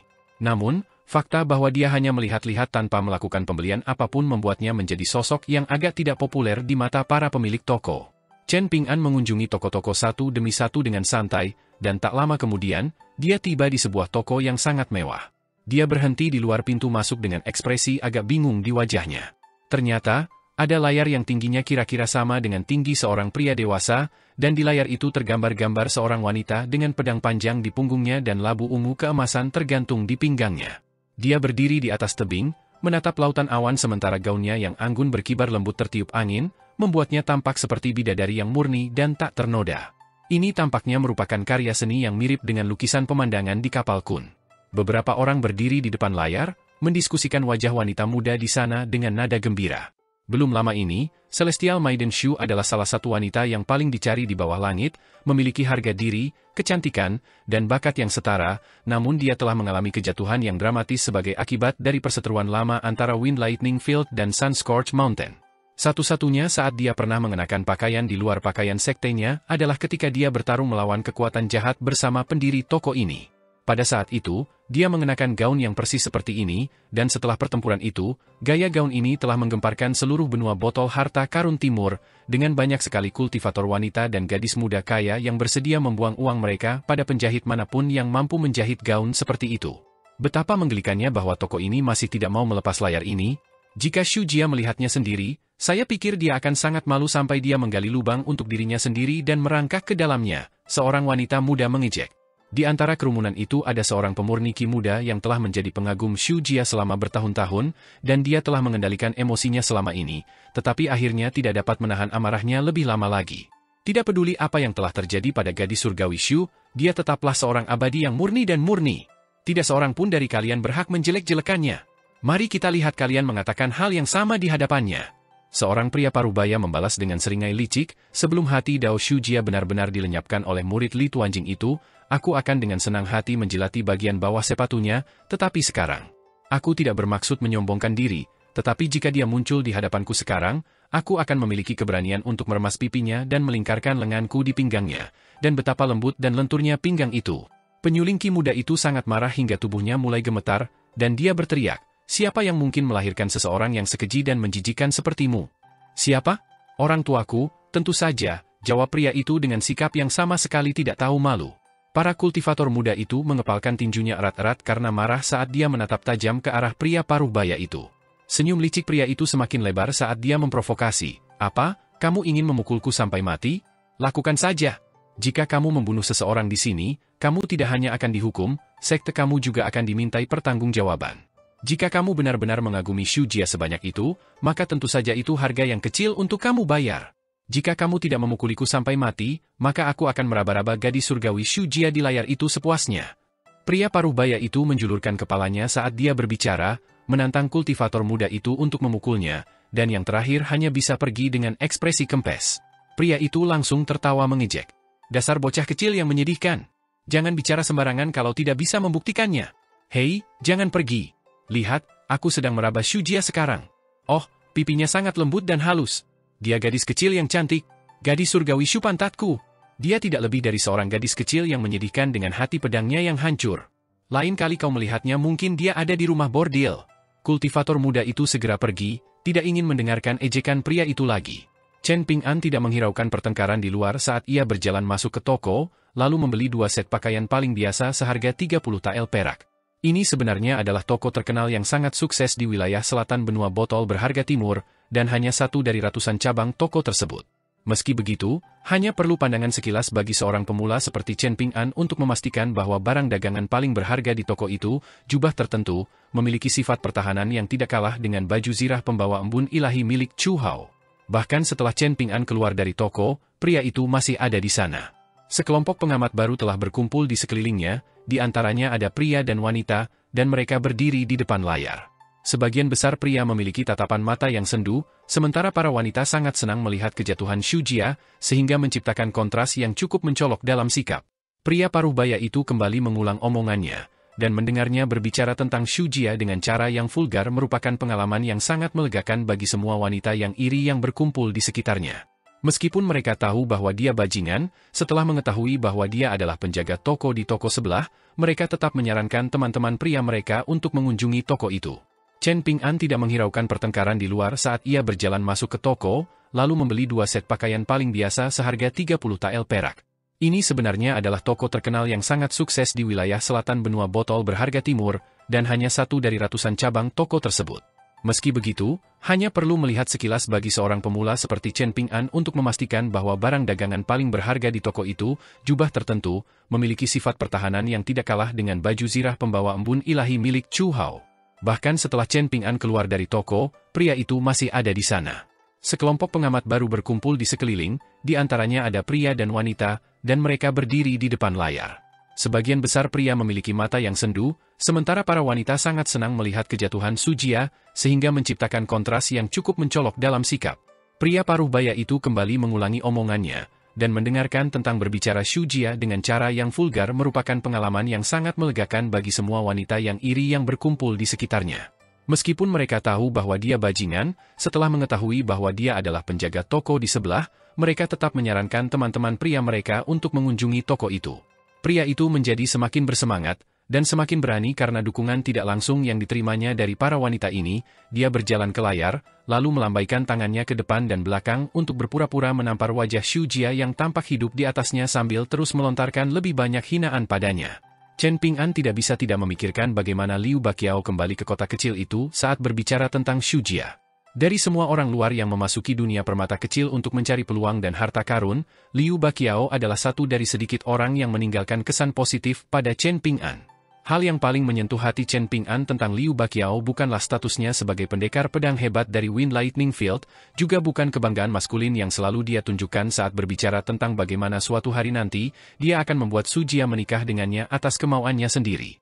Seseorang kemudian mengajukan pertanyaan yang tak terduga, bagaimana jika Su Jia benar-benar mengesampingkan perbedaan antara kedua sekte kalian dan jatuh cinta padamu suatu hari nanti? Apa yang akan kau lakukan? Pertanyaan itu membuat Liu Baqiao benar-benar terhuyung, dan pada akhirnya, ia bergumam sebagai jawaban. Bagaimana mungkin dia jatuh cinta padaku? Chen Ping'an tak kuasa menahan diri untuk mengingat dirinya sendiri setelah mendengar jawaban ini. Demi cinta Liu Baqiao yang murni dan tulus kepada Su Jia, Chen Ping'an memutuskan bahwa ia harus melakukan sesuatu. Karena itu, ia berjalan ke layar dan mulai menatap pria paruh baya itu. Pria itu baru saja akan mengajak para wanita di sekitarnya untuk mengunjungi tokonya, tetapi Chen Ping'an tiba-tiba muncul di jalannya, dan raut wajahnya tampak kesal saat ia bertanya, "Apa yang kau lihat?" "Aku melihatmu," jawab Chen Ping'an. "Oh ya? Teruslah menatapku jika kau berani," ancam pria itu. "Aku akan melakukannya," jawab Chen Ping'an sambil mengangguk. Bahkan para wanita muda yang sangat membenci Su Jia pun tak kuasa menahan diri untuk tidak terhibur oleh percakapan ini, dan mereka cukup tertarik untuk melihat apa yang akan terjadi selanjutnya. Sekte tempat para wanita itu berasal cukup dekat dengan Gunung Sun Scorch, sehingga mereka sering melihat sekilas gunung itu dari jauh, dan gunung itu berdiri seperti monolit yang tidak dapat diatasi di mata mereka. Ketika berbicara tentang permata berharga dari Gunung Sun Scorch, dia sangat dikagumi oleh semua pria di sekte mereka, yang menolak untuk membiarkan siapapun berbicara buruk tentang dewi mereka. Baru sekarang setelah Su Jia jatuh dari kemuliaan dan mereka jauh dari sekte mereka, mereka mampu melampiaskan sebagian rasa iri mereka yang sudah lama dan mengakar. Ekspresi marah muncul di wajah pria itu. "Apakah kamu ingin mati?" Chen Ping'an menggelengkan kepalanya sebagai tanggapan. "Lalu apa yang kamu lakukan? Berdiri di sini seperti orang bodoh," teriak pria itu. "Aku ingin kamu tahu bahwa keluargaku telah berbisnis di sini selama beberapa generasi, dan aku mengenal lebih banyak dewa yang kuat daripada jumlah makanan yang pernah kamu makan dalam hidupmu." Menanggapi ancaman terang-terangan pria itu, Chen Ping'an tiba-tiba menjawab, "Liu Baqiao dari Wind Lightning Field menyukai Su Jia." Pria itu sangat terkejut mendengar ini, dan sejenak kehilangan kata-kata. "Aku kenal Liu Baqiao," lanjut Chen Ping'an. Pria itu melirik kotak pedang di punggung Chen Ping'an sambil menelan ludah dengan gugup, sementara Chen Ping'an menyimpulkan, "Jika aku bertemu Liu Baqiao suatu hari nanti, aku akan memberitahunya tentang apa yang telah kau katakan dan lakukan di sini." Pria itu segera kembali ke sikap marahnya saat dia mengejek, "Siapa yang ingin kau tipu? Orang kecil sepertimu kenal Liu Baqiao dari Wind Lightning Field? Aku kenal Master Sekte Divine Edict Sect, tapi apakah dia kenal aku? Aku tidak tahu apakah dia kenal kamu, tapi aku yakin Liu Baqiao kenal aku," jawab Chen Ping'an. "Minggir," pria itu mengejek sambil melambaikan tangannya. "Berhenti berdiri di sini, bicara omong kosong dan menghambat bisnisku. Ada layanan pengiriman pedang terbang di stasiun feri, Kan? Tanya Chen Ping'an. Setelah berpikir sejenak, dia melanjutkan, lupakan saja, aku akan mencarinya sendiri. Pada titik ini, pria itu mulai merasa sedikit takut, dan dia sengaja mengabaikan Chen Ping'an saat dia memimpin sekelompok pria dan wanita ke tokonya. Setelah itu, Chen Ping'an benar-benar pergi ke layanan pengiriman pedang terbang. Letaknya di stasiun relay di ujung jalan, dan dengan imbalan 10 koin kepingan salju, dia mengirim surat kepada Liu Baqiao, menceritakan secara singkat apa yang dilihatnya dan didengarnya di sana. Mengenai apakah Liu Baqiao akan membuang surat itu setelah menerimanya, atau langsung bertindak dan turun ke tempat ini dengan amarah yang menggelegar, itu bukanlah sesuatu yang perlu dikhawatirkannya. Ada beberapa hal yang harus ia lakukan, atau ia tidak akan merasa senang. Meskipun demikian, ada juga beberapa hal yang tidak dapat ia lakukan, tidak peduli seberapa menyakitkannya hal itu, seperti kecelakaan kapal Kun. Setelah memberitahu orang-orang di stasiun pemancar tentang penerima dan alamat tempat ia mengirim surat itu, semua orang di stasiun pemancar segera mulai memandang Chen Ping'an dengan ekspresi yang agak aneh. Pada saat yang sama, mereka menjadi jauh lebih hormat dalam cara mereka berbicara dan memperlakukannya, dan seseorang bahkan dikirim untuk mengawal Chen Ping'an keluar dari stasiun pemancar sebelum bertanya kepadanya apakah ia membutuhkan pemandu ke stasiun feri, yang dijawab Chen Ping'an dengan negatif sebelum berangkat sendiri. Chen Ping'an merasa lebih baik setelah meninggalkan stasiun pemancar. Dulu di dunia kecil permata, Liu Baqiao bersikap acuh tak acuh, dan dia bahkan sempat bercanda tentang gagasan untuk menjadi saudara dengan Chen Ping'an, namun ternyata, dia merupakan sosok yang cukup tangguh di dunia luar, bahkan layanan pos pedang terbang di sini pernah mendengar tentangnya. Stasiun feri tempat kapal Muton Fat Hall berlabuh melayang di udara di lereng gunung yang tinggi, dan trotoar kayu yang berkelok-kelok telah dipahat di lereng gunung, mengarah ke stasiun feri. Saat berjalan di trotoar kayu, Chen Ping'an melihat banyak kapal yang sudah melayang di udara di luar lereng gunung, dan awan putih melayang di langit di bawahnya. Kapal-kapal ini cukup mirip gayanya dengan kapal-kapal watercombing Nation, tetapi entah bagaimana mereka bisa terbang. Chen Ping'an sedang menunggu untuk menaiki kapal di trotoar kayu di samping stasiun feri Muton Fat Hall. Sebuah gua besar telah dipahat di sini, dengan hanya beberapa kios pedagang yang didirikan di dalamnya. Chen Ping'an duduk sendirian di bangku yang dibuat dari akar pohon tua, menikmati biskuit kering yang disantap dengan anggur yang baru dibelinya. Tepat pada tengah hari, sebuah kapal turun dari awan dengan mulus dan stabil sebelum berhenti di stasiun feri. Chen Ping'an menaiki kapal bersama penumpang lainnya. Perjalanan ke kota Nagatua ini dijadwalkan hanya akan memakan waktu sekitar 25 hari karena kapal Muton Fat Hall mampu melaju jauh lebih cepat melalui udara daripada kapal-kapal yang berlayar melalui saluran naga. Selain itu, kapal itu tidak perlu berhenti di sepanjang jalan. Kapal itu hanya berlantai 2, dan Chen Ping'an menginap di sebuah kamar di lantai pertama, yang sedikit lebih luas, tetapi tidak memiliki balkon. Kapal mulai naik, melewati lautan awan, dan Chen Ping'an membuka jendela untuk menemukan pemandangan luar yang menakjubkan. Matahari yang cerah tergantung di atasnya, sementara lautan awan dapat terlihat di bawah, menyerupai pegunungan emas bergelombang di bawah sinar matahari yang hangat. Chen Ping'an menuliskan jimat penenang dan jimat pembersih sekali lagi, lalu melanjutkan latihan teknik tinjunya. Selama perjalanan, ada malam-malam badai, matahari terbit yang menakjubkan, dan hari-hari di mana tidak ada awan yang terlihat. Kali ini, Chen Ping'an melakukan meditasi jalannya lebih lambat dari sebelumnya, dan dia sesekali membuka jendela untuk menghargai pemandangan di luar selama latihannya. Suatu hari, ketika perjalanan hampir berakhir, seorang dewa pedang tiba di atas pedang terbangnya. Pada saat itu, kapal itu kebetulan muncul dari balik awan. Dewa pedang muda itu mengikuti tepat di belakangnya, melaju dengan kecepatan yang sangat mencengangkan sehingga bahkan beberapa pemurni ki dari 5 tingkat tengah di kapal itu pun merasa kagum. Dewa pedang itu dengan cepat mengejar kapal, mengukir jalan lebar melalui awan di belakangnya. Tepat saat ia mencapai bagian depan kapal, ia berhenti tiba-tiba, lalu dengan lembut melompat turun dari pedang terbangnya ke geladak kapal. Ia menyelipkan pedangnya kembali ke sarungnya dengan anggun, dan seseorang dari Muton Fat Hall segera mendekatinya dengan sapaan hangat, tanpa menyebutkan fakta bahwa melanggar aturan bagi seseorang untuk menaiki kapal di tengah perjalanan. Ternyata, ini adalah keputusan yang sangat bijaksana atas nama lelaki tua itu. Meskipun pendekar pedang muda itu telah melanggar aturan, dia bukanlah orang yang tidak masuk akal atau agresif. Sebaliknya, dia tersenyum hangat saat dia menyatakan identitasnya sendiri, lalu mengeluarkan 20 koin kepingan salju tanpa diminta untuk melakukannya. Pendekar pedang itu tidak lain adalah Liu Baqiao dari Wind Lightning Field. Master lama Wind Lightning Field, Li Tuanjing, telah terkenal sebagai kultivator tingkat 10 yang paling tangguh, dan telah mendominasi Sun Scorch Mountain sendirian selama berabad-abad. Meskipun ada rumor bahwa Li Tuanjing telah meninggal dunia di akhir pertempuran terakhir yang terjadi antara kedua sekte, ia telah menghancurkan formasi gunung bela diri sejati dengan satu ayunan pedangnya, sebuah prestasi kekuatan yang benar-benar mencengangkan. Selain itu, murid terakhir Li Tuanjing, Huang He, telah muncul ke permukaan dengan cara yang menakjubkan, menunjukkan bakat yang tidak kalah sedikit pun dari Li Tuanjing muda.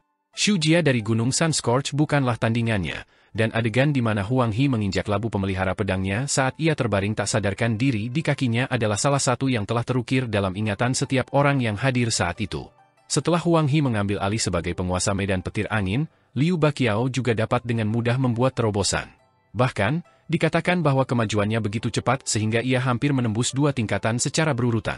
Setelah memberitahu lelaki tua itu bahwa dia ada di sini untuk mencari seseorang, Liu Baqiao berjalan menuju kamar 11 di lantai pertama dan mengetuk pintu. Chen Ping'an masih fokus pada latihan teknik tinjunya, dan meskipun dia merasakan fluktuasi aura di awan di belakang kapal, dia tetap melanjutkan latihannya tanpa henti. Merupakan kejadian umum bagi para dewa untuk terbang melewati kapal di atas pedang terbang mereka, jadi Chen Ping'an tidak terlalu memikirkannya. Oleh karena itu, dia sangat terkejut melihat wajah Liu Baqiao yang menyeringai saat membuka pintunya. Liu Baqiao memasuki kamar, lalu duduk di tempat tidur setelah Chen Ping'an menutup pintu. Dia melihat sepasang jimat yang ditulisi Chen Ping'an, dan dia menyindir, "Kamu sekarang orang kaya, Chen Ping'an." Hanya karena Liu Baqiao yang melakukannya, Chen Ping'an tidak menyimpan jimat-jimat itu sebelum mengundang tamu masuk. Chen Ping'an tersenyum dan tidak menanggapi sindiran Liu Baqiao, dan dia bersandar di ambang jendela, meninggalkan seluruh tempat tidur untuk Liu Baqiao. Liu Baqiao duduk dengan lebih nyaman sambil berkata, "Wah, melelahkan sekali mengejar kapal ini. Aku langsung berangkat ke stasiun feri begitu menerima surat yang kamu kirim kepadaku dari stasiun feri gadis berbudi luhur." "Kamu tidak membunuh siapapun, kan?" tanya Chen Ping'an. "Aku tidak sempat melakukannya," Liu Baqiao mendengus sambil memutar matanya. Begitu bajingan itu mendengar bahwa aku Liu Baqiao, dia langsung berlutut dan bersujud kepadaku. Dalam perjalanan ke sana, aku berencana untuk menghajarnya habis-habisan, tetapi aku bahkan tidak sempat melakukannya. Akhirnya, aku membeli layar itu dari toko tetangga dan menyimpannya di dalam sakuku. Setelah itu, aku bertanya kemana-mana sebelum akhirnya aku tahu bahwa kau bepergian dengan kapal ini, dan disinilah aku sekarang. "Apa yang kau butuhkan dariku?" tanya Chen Ping'an. "Mengapa kau yakin bahwa aku membutuhkan sesuatu darimu? Tidak bisakah aku mengunjungimu untuk mengenang masa lalu?" tanya Liu Baqiao. "Kalau begitu, mengapa kau mengejarku sejauh ini?" Chen Ping'an membalas. Ekspresi malu muncul di wajah Liu Baqiao saat dia mendesah, "Kamu sangat membosankan. Kamu sama sekali tidak berubah sejak kamu berada di Sunia Permata Kecil." Chen Ping'an memikirkannya sejenak, lalu memutuskan untuk tidak bertanya kepada Liu Baqiao tentang Xu Jia. Dia berasumsi bahwa Liu Baqiao telah hadir selama 3 pertempuran di Gunung Bela Diri Sejati, dan pasti tidak akan menyenangkan baginya untuk melihat Xu Jia menderita nasib yang begitu kejam, jadi Chen Ping'an tidak ingin mengungkit luka lama. Dia juga mempertimbangkan untuk bertanya kepada Liu Baqiao apakah dia berhasil memperoleh pedang jimat itu dari ibu kota Kekaisaran Li Agung, tetapi dia kemudian menyadari bahwa ini adalah masalah rahasia yang menyangkut pengejaran Liu Baqiao terhadap Dao Agung, jadi dia menahan diri untuk tidak menanyakan pertanyaan itu juga. Pada akhirnya, dia hanya bisa menanyakan pertanyaan yang paling hambar di benaknya. "Apakah kamu benar-benar tidak membutuhkan apapun dariku? Aku di sini hanya untuk mengunjungimu," Liu Baqiao menegaskan kembali dengan nada jengkel. "Setelah aku kembali dari ibu kota Kekaisaran Li Agung dan kembali ke dunia kecil permata, aku menemukan bahwa kau sudah tidak ada di sana lagi. Kudengar kau berangkat dalam perjalanan ke negara Sui Agung, dan setelah itu, medan petir angin dan gunung Sunscorch milik kita. Pokoknya, setelah itu saya sibuk sepanjang waktu. Anda mungkin berpikir bahwa saya hanya orang malas yang tidak melakukan apa-apa sepanjang hari, tetapi sebenarnya saya baru saja keluar dari pengasingan. Setelah mengkonsolidasikan basis kultivasi saya benar-benar bosan, dan kebetulan saya menerima surat Anda dengan pedang terbang, jadi saya memutuskan untuk bertemu dengan Anda dan menegaskan persaudaraan kita." Keramah tamahan Liu Baqiao yang berlebihan adalah sesuatu yang sulit diatasi oleh Chen Ping'an, jadi dia tidak menanggapi. Tatapan penuh kebencian muncul di mata Liu Baqiao saat dia bersikap feminin, menunjuk jari ke arah Chen Ping'an sambil berkata dengan suara melengking, "Bagaimana Anda bisa begitu dingin dan tidak berperasaan, Tuan Muda? Dulu di kota asalmu, kita bersenang-senang bersama, namun sekarang, kau menyingkirkanku seperti kain lep tua." Chen Ping'an menyilangkan lengannya tanpa ekspresi saat ia duduk di ambang jendela. Liu Baqiao bisa saja mencoba dan membuatnya jijik semaunya, tetapi ia tidak akan mengalah. Pada akhirnya, ini akan menjadi pertempuran yang melelahkan. Liu Baqiao adalah orang pertama yang mengaku kalah, sambil menghela napas pelan saat berkata, "Aku tahu kau tidak akan berubah sedikit pun sejak terakhir kali kita bertemu. Saat ini, semua pendekar pedang di benua botol harta karun timur tercengang oleh bakatku, dan aku telah dipilih sebagai seseorang yang pasti akan mencapai 5 tingkat atas di masa depan. Apakah kau tidak tahu tentang ini? Saya baru tahu hal itu baru-baru ini, jawab Chen Ping'an sambil tersenyum. Begitu orang-orang di stasiun pemancar mendengar bahwa saya menulis surat untuk Anda, mereka langsung bersikap lebih sopan dan hormat, dan mereka bahkan mengirim seseorang untuk mengantar saya sampai ke pintu saat saya pergi. Bahkan setelah saya pergi, mereka bertanya apakah saya butuh pemandu, dan mereka sangat ramah kepada saya, seolah-olah saya adalah sosok penting. Itu pertama kalinya saya diperlakukan seperti itu, haha. Liu Baqiao agak bingung dengan reaksi Chen Ping'an terhadap hal ini. Apa yang membuatnya begitu bahagia? Apakah dia segembira ini hanya karena dia menerima perlakuan khusus karena mengenal saya? Namun, tidak butuh waktu lama bagi Liu Baqiao untuk mengetahui mengapa Chen Ping'an begitu bahagia. Dia bahagia hanya karena temannya baik-baik saja. Ini adalah alasan yang sangat sederhana, tetapi dunia seringkali terlalu rumit untuk alasan yang begitu sederhana. Ada terlalu banyak orang pintar, atau orang yang menganggap dirinya pintar, dan khususnya, setelah berinteraksi dengan terlalu banyak pembudidaya yang licik, seseorang seringkali menjadi tidak mampu memahami hal-hal sederhana. Bahkan setelah hampir berturut-turut naik 2 tingkat, Liu Baqiao tidak begitu gembira, tetapi pada saat ini, dia tidak bisa menahan diri untuk tidak menjadi gembira, terpengaruh oleh kegembiraan Chen Ping'an yang sederhana dan murni. Liu Baqiao tidak bisa menahan diri untuk bertanya-tanya bagaimana perasaannya dalam situasi yang sama. Jika dia punya teman yang lebih hebat darinya, bahkan jauh lebih hebat, sehingga dia tidak akan pernah bisa mengejar mereka dalam hidup ini, apakah dia bisa merasakan kegembiraan yang sama untuk mereka? Liu Baqiao sangat senang dengan jawabannya sendiri atas pertanyaan ini, dan dia menjadi semakin yakin bahwa dia dan Chen Ping'an memang ditakdirkan untuk menjadi saudara. Setelah itu, Liu Baqiao tidak bertahan lama. Setelah dia keluar dari pengasingan, Huang He, master medan petir angin yang baru diangkat, telah secara paksa menugaskannya dengan jabatan resmi, jadi dia masih memiliki banyak tugas yang harus diselesaikan. Setelah mengatakan itu, yang harus dia lakukan hanyalah menyerahkan tugas-tugas ini kepada orang-orang tua yang jauh lebih baik dalam menangani tugas-tugas ini daripada dia. Dengan mengingat hal itu, dia berdiri sambil tersenyum, lalu bertanya, apakah kamu kekurangan uang? Aku punya beberapa lusin koin laser heat, aku bisa meminjamkannya kepadamu jika kamu membutuhkan. Hanya pendekar pedang kaya dan berbakat seperti dia yang mampu mengutarakan gagasan meminjamkan beberapa lusin koin low heat seolah-olah itu hanya beberapa lusin tael perak. Chen Ping'an melompat turun dari ambang jendela sambil menggelengkan kepalanya dan menjawab, tidak perlu. Ekspresi serius muncul di wajah Liu Baqiao saat dia berkata, baiklah, kalau begitu aku pergi sekarang. Lain kali kamu kembali ke dunia permata kecil, pastikan untuk ingat untuk datang mengunjungiku di Wind Lightning Field. Kalau tidak, aku akan. Dia bersikap feminin seperti sebelumnya saat dia menyimpulkan, bersikaplah patah hati sampai aku akan mati. Jika kamu terus berbicara seperti itu, maka aku lebih baik mati sebelum pergi mengunjungimu di Wind Lightning Field, jawab Chen Ping'an. Liu Baqiao tertawa terbahak-bahak, tetapi masih ada sedikit kelelahan dan kelemahan di matanya, yang dengan jelas menunjukkan bahwa dia belum pulih dari apa yang telah terjadi pada Shujia. Dia berbalik hendak pergi, tetapi tepat saat tiba di pintu, dia tiba-tiba teringat sesuatu dan berbalik lagi sambil berkata, ngomong-ngomong, aku punya teman baik di kota Nagatua. Dia orang yang dapat dipercaya, jadi kalau kamu butuh bantuan, tetapi layanan pos pedang terbang tidak cukup cepat, kamu bisa pergi kepadanya. Namanya San Jiashu, dan dia orang terkaya kedua di kota Nagatua. Aku pernah menyebut namamu dalam surat yang kukirim kepadanya, jadi yang harus kamu lakukan hanyalah menyebutkan namamu, dan dia pasti akan bersedia bertemu denganmu. Selain itu, aku yakin kalian berdua akan cocok. Kedengarannya bagus, jawab Chen Ping'an. Tidak perlu mengantarku sampai pintu. Kalau kau terlalu ramah, kita akan terlihat jauh. Kita akan punya banyak kesempatan untuk bertemu lagi di masa depan, kata Liu Baqiao, dan yang mengejutkannya, Chen Ping'an benar-benar tetap berdiri di ambang jendela, tidak menunjukkan niat untuk mengantarnya sampai pintu.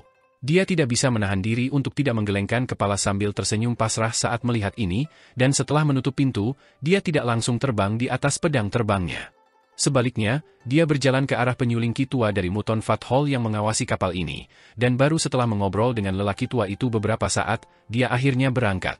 Pada hari sebelum kapal tiba di kota Nagatua, para penumpang disuguhi pemandangan yang sangat langka, yaitu ikan terbang yang melompat keluar dari laut dan terbang ke langit. Jutaan ikan terbang dengan sayap yang berwarna-warni berterbangan di udara, dan kapal berhenti selama 1 jam untuk memberikan kesempatan kepada para penumpang menyaksikan tontonan yang menakjubkan ini. Lebih jauh, penjelasan mengenai tontonan ini pun diberikan. Ternyata, ikan terbang ini disebut ikan Phoenix Pelangi, dan mereka mengadakan upacara ini untuk merayakan salah satu saudara mereka yang berhasil mengembangkan sepasang sayap Phoenix pelangi sejati, sebuah peristiwa yang sangat langka dan penting. Namun, orang-orang di Mouton Fat Hall juga memperingatkan semua orang untuk tidak mencoba menangkap ikan terbang yang baru saja memperoleh Rainbow Phoenix Wings. Jika tidak, mereka berisiko memprovokasi seluruh kawanan ikan, dan itu hampir pasti akan menyebabkan kehancuran kapal. Kecuali jika seorang abadi Golden Courtier atau Nascentier dapat turun tangan untuk melindungi kapal, maka kapal itu pasti akan terkoyak oleh ikan terbang yang dicemooh itu. Semua orang kemudian diyakinkan bahwa Rainbow Phoenix Fish memiliki sifat yang sangat baik dan lembut, dan mereka tidak takut pada manusia. Sebaliknya, setiap kali mereka melompat keluar dari laut untuk terbang tinggi di langit, mereka seringkali suka mendekati manusia, jadi para penumpang tidak perlu takut, meskipun seluruh kapal telah dikelilingi oleh ikan terbang ini. Lebih jauh lagi, mereka bahkan dapat mengambil kesempatan ini untuk mencoba dan menangkap beberapa ikan terbang ini sebagai hewan peliharaan, dan itu akan menjadi bonus yang tak terduga bagi para penumpang kapal. Bahkan Chen Ping-an muncul dari kamarnya untuk menyaksikan tontonan langka ini, dan dia tak dapat menahan diri untuk tidak terpesona oleh pemandangan luar biasa indah dari ikan Phoenix pelangi yang tak terhitung jumlahnya yang terbang bebas di angkasa. Ia bersandar di pagar kapal sambil menyesap anggur dari labu, dan benar saja, kawanan ikan Phoenix pelangi mulai perlahan mendekati kapal. Saat mereka melakukannya, mereka semua melambat serempak, dan beberapa yang lebih penasaran dan suka bertualang di antara mereka dengan sukarela terbang mendekati penumpang di kapal. Jika seseorang mengulurkan tangan, sebagian besar ikan akan langsung terbang menjauh, tetapi ada juga yang memilih untuk mendekat, dan beberapa bahkan akan hinggap di tangan yang terentang ke arah mereka. Chen Ping-an sebenarnya sudah pernah mendengar tentang ikan ini karena dikatakan bahwa jubah pelangi yang dihormati dari Spiritual Horn Force, sekte pembudidaya terbesar di negara pakaian berwarna-warni, telah ditenun menggunakan sayap yang berhasil dicapai oleh ikan Phoenix pelangi.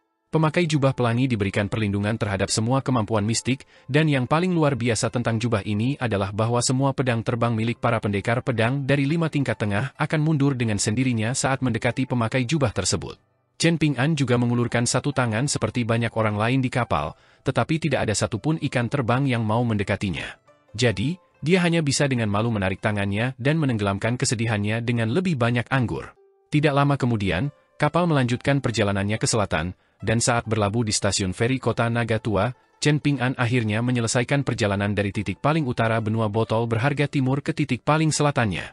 Selama ribuan tahun benua vial berharga timur berdiri, ada banyak kaisar di utara, tetapi di selatan, klan Fu tetap menjadi kekuatan dominan selama ini. Klan Fu dari kota Nagatua sangat kaya. Seberapa kaya, Anda bertanya? Klan tersebut memiliki sebanyak 3 alat abadi yang hanya sedikit lebih rendah dari alat surgawi, dan semuanya dibeli dengan uang. Alat abadi ini telah diwariskan dari generasi ke generasi, dan saat ini dimiliki oleh pemimpin klan, Fu Qi. Tampaknya, klan Fu baru saja kembali dari perjalanan ke benua ilahi bumi tengah, dan mereka telah mengamankan alat surgawi semu lainnya, dan tampaknya mereka tidak akan berhenti menambah koleksi mereka dalam waktu dekat. Klan Fu tidak kekurangan orang-orang dan tradisi yang menarik. Misalnya, mereka tidak pernah memperindah catatan silsilah mereka, dan nama-nama keturunan klan tidak pernah diberikan menurut jenis konvensi penamaan apapun. Lebih jauh lagi, wanita sangat dihormati di klan, dan ada terlalu banyak pemimpin klan wanita dalam sejarah klan untuk dihitung dengan 2 tangan. Anggota klan Fu dapat membaca, membeli, dan mengoleksi buku, dan beberapa koleksi pribadi mereka berisi beberapa karya paling langka dan paling berharga di seluruh benua botol harta karun timur, tetapi mereka tidak diizinkan untuk mengambil bagian dalam ujian kekaisaran, mereka juga tidak pernah menjabat sebagai pejabat di bawah kaisar manapun. Bahkan jika seseorang tidak melakukan apapun dalam hidup mereka, pemimpin klan akan dengan senang hati mendukung mereka. Oleh karena itu, banyak tokoh yang sangat berbakat telah muncul dari klan Fu di masa lalu, unggul dalam semua jenis bidang seperti Go, kaligrafi, lukisan, dan musik. Ada pula anggota klan Fu yang telah menulis resep-resep paling klasik, menerbitkan jurnal perjalanan yang memperoleh pengakuan luas dan ketenaran di seluruh benua, dan membeli gunung-gunung yang tak terhitung jumlahnya di wilayah utara benua yang luas, hanya untuk meninggalkannya di sana, ditelantarkan sepenuhnya. Ada banyak individu aneh dan luar biasa dalam sejarah klan Fu, tetapi klan tersebut memiliki satu aturan yang ditetapkan, yaitu bahwa hanya tokoh paling kuat dari klan yang boleh mengenakan jubah naga tua. Stasiun feri tempat kapal Balai Mouton Fat berlabuh berjarak sekitar 200 km dari kota Nagatua, dan tidak benar-benar di lokasi terpencil. Hampir 100 kapal dari semua jenis telah berlabuh di sini, dan stasiun feri itu penuh sesak dengan orang-orang dan penuh dengan keributan. Ada kapal mati yang dibuat oleh pengrajin mohist, serta kapal hidup yang mirip dengan kapal Kun, dan Chen Ping-an kagum dengan semua yang dilihatnya saat kapal yang ditumpanginya turun dari langit. Sebelum kapal tiba di stasiun feri, Chen Ping'an telah mendengar bahwa bagi manusia yang tinggal di kota Nagatua, seseorang dapat menghabiskan seluruh hidup mereka menjelajahi kota tanpa melihat semua yang ditawarkannya. Saat kapal masih mengudara, Chen Ping'an telah mencoba untuk melihat sekilas seluruh kota, tetapi sayangnya, usahanya digagalkan oleh lautan awan yang menghalangi jalannya. Karena kunjungan Liu Baqiao, pengawas senior Balai Daging Domba di kapal terus mengawasi Chen Ping'an, dan dia mendekati Chen Ping'an untuk menjelaskan kepadanya bahwa lautan awan ini adalah alat semu langit kota Nagatua. Jika seseorang melihat ke langit dari kota, mereka tidak akan dapat melihat satu awan pun. Selain itu, lelaki tua itu juga menceritakan kepada Chen Ping'an sebuah legenda yang menakjubkan. Konon sekitar 800 tahun yang lalu, pasukan yang terdiri dari hampir 1000 kultivator jahat telah menyerbu kota Nagatua. Ada 2 makhluk abadi bumi di antara barisan mereka, serta 10 pemurni ki tingkat inti emas. Kelompok tokoh tangguh ini telah merencanakan secara rahasia selama hampir 1 abad untuk mengatur kejatuhan kota Nagatua. Rencana mereka sangat cermat, dan mereka telah bergerak selama periode ketidakpastian setelah meninggalnya penguasa kota lama, tepat sebelum penugasan penguasa kota baru. Klan Fu sudah sangat terpuruk karena pertikaian internal saat faksi-faksi klan berjuang mati-matian untuk mengamankan posisi penguasa kota, dan pertempuran yang sangat layak dicatat telah terjadi antara 2 patriark klan. Masing-masing dari mereka menggunakan senjata pseudo-langit selama pertempuran, dan bahkan dengan begitu banyak batasan dan formasi yang melindungi kota, setengah dari kota itu tetap rata dengan tanah selama pertempuran mereka. Dalam situasi yang mengerikan ini, seorang penyuling ki wanita muncul, entah dari mana. Tampaknya dia sedang tidur siang di lautan awan di atas kota Nagatua, dan ketika dia muncul, dia melirik kota Nagatua yang hancur parah di bawah, lalu mengalihkan pandangan acuh tak acuh ke arah sekitar 1000 penyuling ki yang telah menyerbu ke kota. Setelah itu, dia dengan santai mengulurkan satu tangan, dan lautan awan yang luas itu mengembun menjadi manik-manik kecil yang jatuh ke genggamannya. Dia kemudian melemparkan manik-manik itu ke mulutnya sebelum bersin dengan sangat keras, dan ribuan tornado langsung terbentuk di atas laut selatan sebelum menyapu ke utara. Di antara kelompok penyuling ki iblis yang telah turun ke kota Nagatua, semua yang berada di 5 tingkat bawah tersapu oleh angin kencang ini, dan hampir setengah dari mereka yang berada di 5 tingkat tengah juga dimusnahkan. Semua yang selamat segera melarikan diri dalam kepanikan membabi buta, dan setelah kerusuhan di klan Fu mereda, mereka mengirim orang untuk memburu para pembudidaya iblis yang masih hidup ini selama 1 abad penuh. Chen Ping'an benar-benar tercengang dengan apa yang didengarnya. Di akhir ceritanya, lelaki tua itu bertanya sambil tersenyum geli, "Apakah Anda tidak percaya padaku, Tuan Muda?" Chen Ping'an menggelengkan kepalanya sebagai jawaban. "Tentu saja tidak. Bagaimana mungkin ada orang di bawah langit yang memiliki kekuatan maha kuasa seperti itu sehingga mereka dapat membunuh begitu banyak kultivator dari 5 tingkat menengah hanya dengan sekali bersin?" Pria tua itu membelai jenggotnya sambil tersenyum sambil berkata, "Sejujurnya, saya juga tidak percaya cerita itu. Bahkan jika penguasa surgawi Qi Zhen dari Sekte Dekrit Ilahi bergabung dengan para dewa pedang dan orang bijak dari kuil angin salju dan gunung bela diri sejati untuk melancarkan serangan kolektif, pastinya itu tidak akan begitu menghancurkan. Saya hanya bisa berspekulasi bahwa cerita itu dilebih-lebihkan dari waktu ke waktu dan menjadi semakin tidak masuk akal dengan setiap pengulangan yang berlalu. Namun, sebuah cerita tidak akan layak diceritakan jika tidak dilebih-lebihkan dan dilebih-lebihkan." Setelah berpamitan dengan lelaki tua itu, Chen Ping'an turun dari kapal dan langsung disambut oleh pemandangan gedung-gedung tinggi yang membentang sejauh mata memandang, serta jalan-jalan yang begitu lebar sehingga ia hampir tidak percaya dengan apa yang dilihatnya sendiri.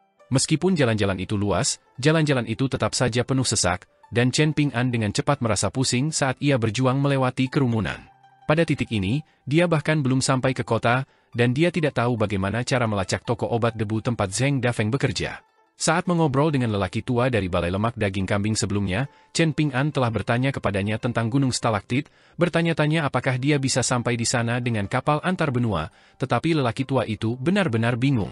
Tentu saja, dia pernah mendengar tentang Gunung Stalaktit, mengingat reputasinya yang gemilang. Fakta bahwa seorang kepala cabang tahu dari dunia lain telah menancapkan paku sebesar itu ke dunia agung merupakan prestasi luar biasa dan tindakan tidak hormat yang mencolok terhadap semua orang bijak yang patungnya disembah di kuil-kuil Konfusianisme. Akan tetapi, lelaki tua itu belum pernah mendengar tentang kapal apapun dari stasiun feri di kota Nagatua yang dapat melakukan perjalanan ke Gunung Stalaktit. Bahkan, lelaki tua itu tidak tahu lokasi pasti Gunung Stalaktit. Sepengetahuannya, gunung itu cukup dekat dengan benua pusaran selatan. Oleh karena itu, Chen Ping'an tidak tahu kemana harus pergi setelah turun dari kapal, dan ia hanya harus melakukan segalanya selangkah demi selangkah. Pertama dan terutama, ia akan fokus menyelesaikan perjalanan sejauh hampir 200 km untuk mencapai kota Nagatua. Dalam perjalanan ke sana, ia memastikan untuk sering bertanya arah agar tidak keluar jalur yang benar, dan ia segera menyadari bahwa tidak ada pejalan kaki yang berjalan di tengah jalan. Sebaliknya, bagian jalan itu seluruhnya ditempati oleh kereta dan kuda tunggangan. Ada kereta yang ditarik oleh kuda dan berbagai jenis binatang lainnya, serta orang-orang yang menunggangi kuda seperti harimau, ular, kura-kura, dan burung bangau. Meskipun mereka semua adalah pemurniki, semua orang bepergian dengan sangat tertib tanpa ada yang berani menerobos di depan. Pak Tuayang, kakek Cui Chen, dan Wei Bo semuanya telah menasihatinya bahwa yang terbaik baginya adalah mencapai tingkat keempat sebelum ia naik kapal dari kota Nagatua ke Gunung Stalaktit. Oleh karena itu, sebelum itu, Chen Ping'an tidak terburu-buru untuk melanjutkan perjalanannya. Namun, entah mengapa, begitu dia menginjakan kaki di wilayah kota Nagatua, dia diliputi hasrat membara untuk mencapai Gunung Stalaktit secepat mungkin, dan apakah dia mencapai tingkat keempat atau tidak sebelum itu tidak lagi menjadi masalah baginya. Setelah menjelajahi seluruh benua botol harta karun timur dari utara ke selatan, dia telah menempuh perjalanan jutaan kilometer, tetapi tidak sekalipun selama perjalanan ini dia merasakan urgensi yang begitu kuat. Oleh karena itu, dia berjalan menuju tempat yang tampak seperti stasiun relay di sisi jalan, dan dengan cara yang sama sekali berbeda dari kebiasaannya yang pelit, dia menghabiskan 10 koin kepingan salju untuk menyewa kereta yang ditarik oleh sepasang kuda putih yang agung. Pengemudi kereta itu bukanlah pemuda kekar seperti biasanya. Sebaliknya, dia adalah seorang gadis muda dengan penampilan di atas rata-rata dan watak yang menyegarkan secara alami. Dia sama sekali tidak malu atau pendiam, dan setelah Chen Ping'an naik kereta, dia menyarankan agar Chen Ping'an duduk di sampingnya sehingga dia bisa memperkenalkan beberapa toko terkenal yang berjejer di sepanjang jalan, serta barang apa saja yang dijual di toko-toko tersebut. Dia tumbuh besar di stasiun feri di luar kota Nagatua, jadi dia sangat mengenal daerah itu, dan dia meyakinkan Chen Ping'an bahwa dia tidak akan menyesal mempekerjakannya sebagai kusir kereta. Kereta itu perlahan-lahan berjalan di antara kerumunan, tetapi begitu mencapai area tengah jalan, kereta itu langsung melaju kencang di bawah cambuk gadis muda itu, melaju kencang menuju gerbang barat kota Nagatua bersama semua kereta lain di sekitarnya. Chen Ping'an duduk di belakang gadis muda itu, menikmati makanannya seperti biasa, yaitu biskuit kering, tetapi kali ini, dia menahan diri untuk tidak minum karena dia telah menyimpan labu pemelihara pedangnya ke dalam kantong kain di punggungnya sebelum turun dari kapal. Wei Bo pernah memperingatkannya bahwa para kultivator di atas Golden Core dan Nascent Tears dapat melihat melalui ilusi yang telah dia buat dan mengenali labu pemelihara pedang, jadi sebaiknya dia merahasiakannya sebagai tindakan pencegahan keamanan. Gadis muda itu sangat cerewet dan mudah bergaul, dan dia tampaknya tidak pernah kehabisan bahan pembicaraan, memberi Chen Ping'an ikhtisar singkat tentang sejarah semua toko dan gedung tinggi yang mereka lewati, serta dewa-dewi kuat mana yang tinggal di gedung-gedung itu dan prestasi luar biasa apa yang telah dicapai oleh para dewa ini. Di beberapa bagian lain benua itu, bahkan iblis tingkat kelima disebut sebagai iblis besar, namun di sini, di kota Nagatua, Chen Ping'an merasa seperti akhirnya menemukan tempat di mana para dewa dari 5 tingkat tengah sama umumnya seperti di kota kecil itu. Chen Ping'an bertanya kepada gadis itu apakah dia pernah mendengar tentang toko obat debu, dan gadis itu menjawab tidak pernah.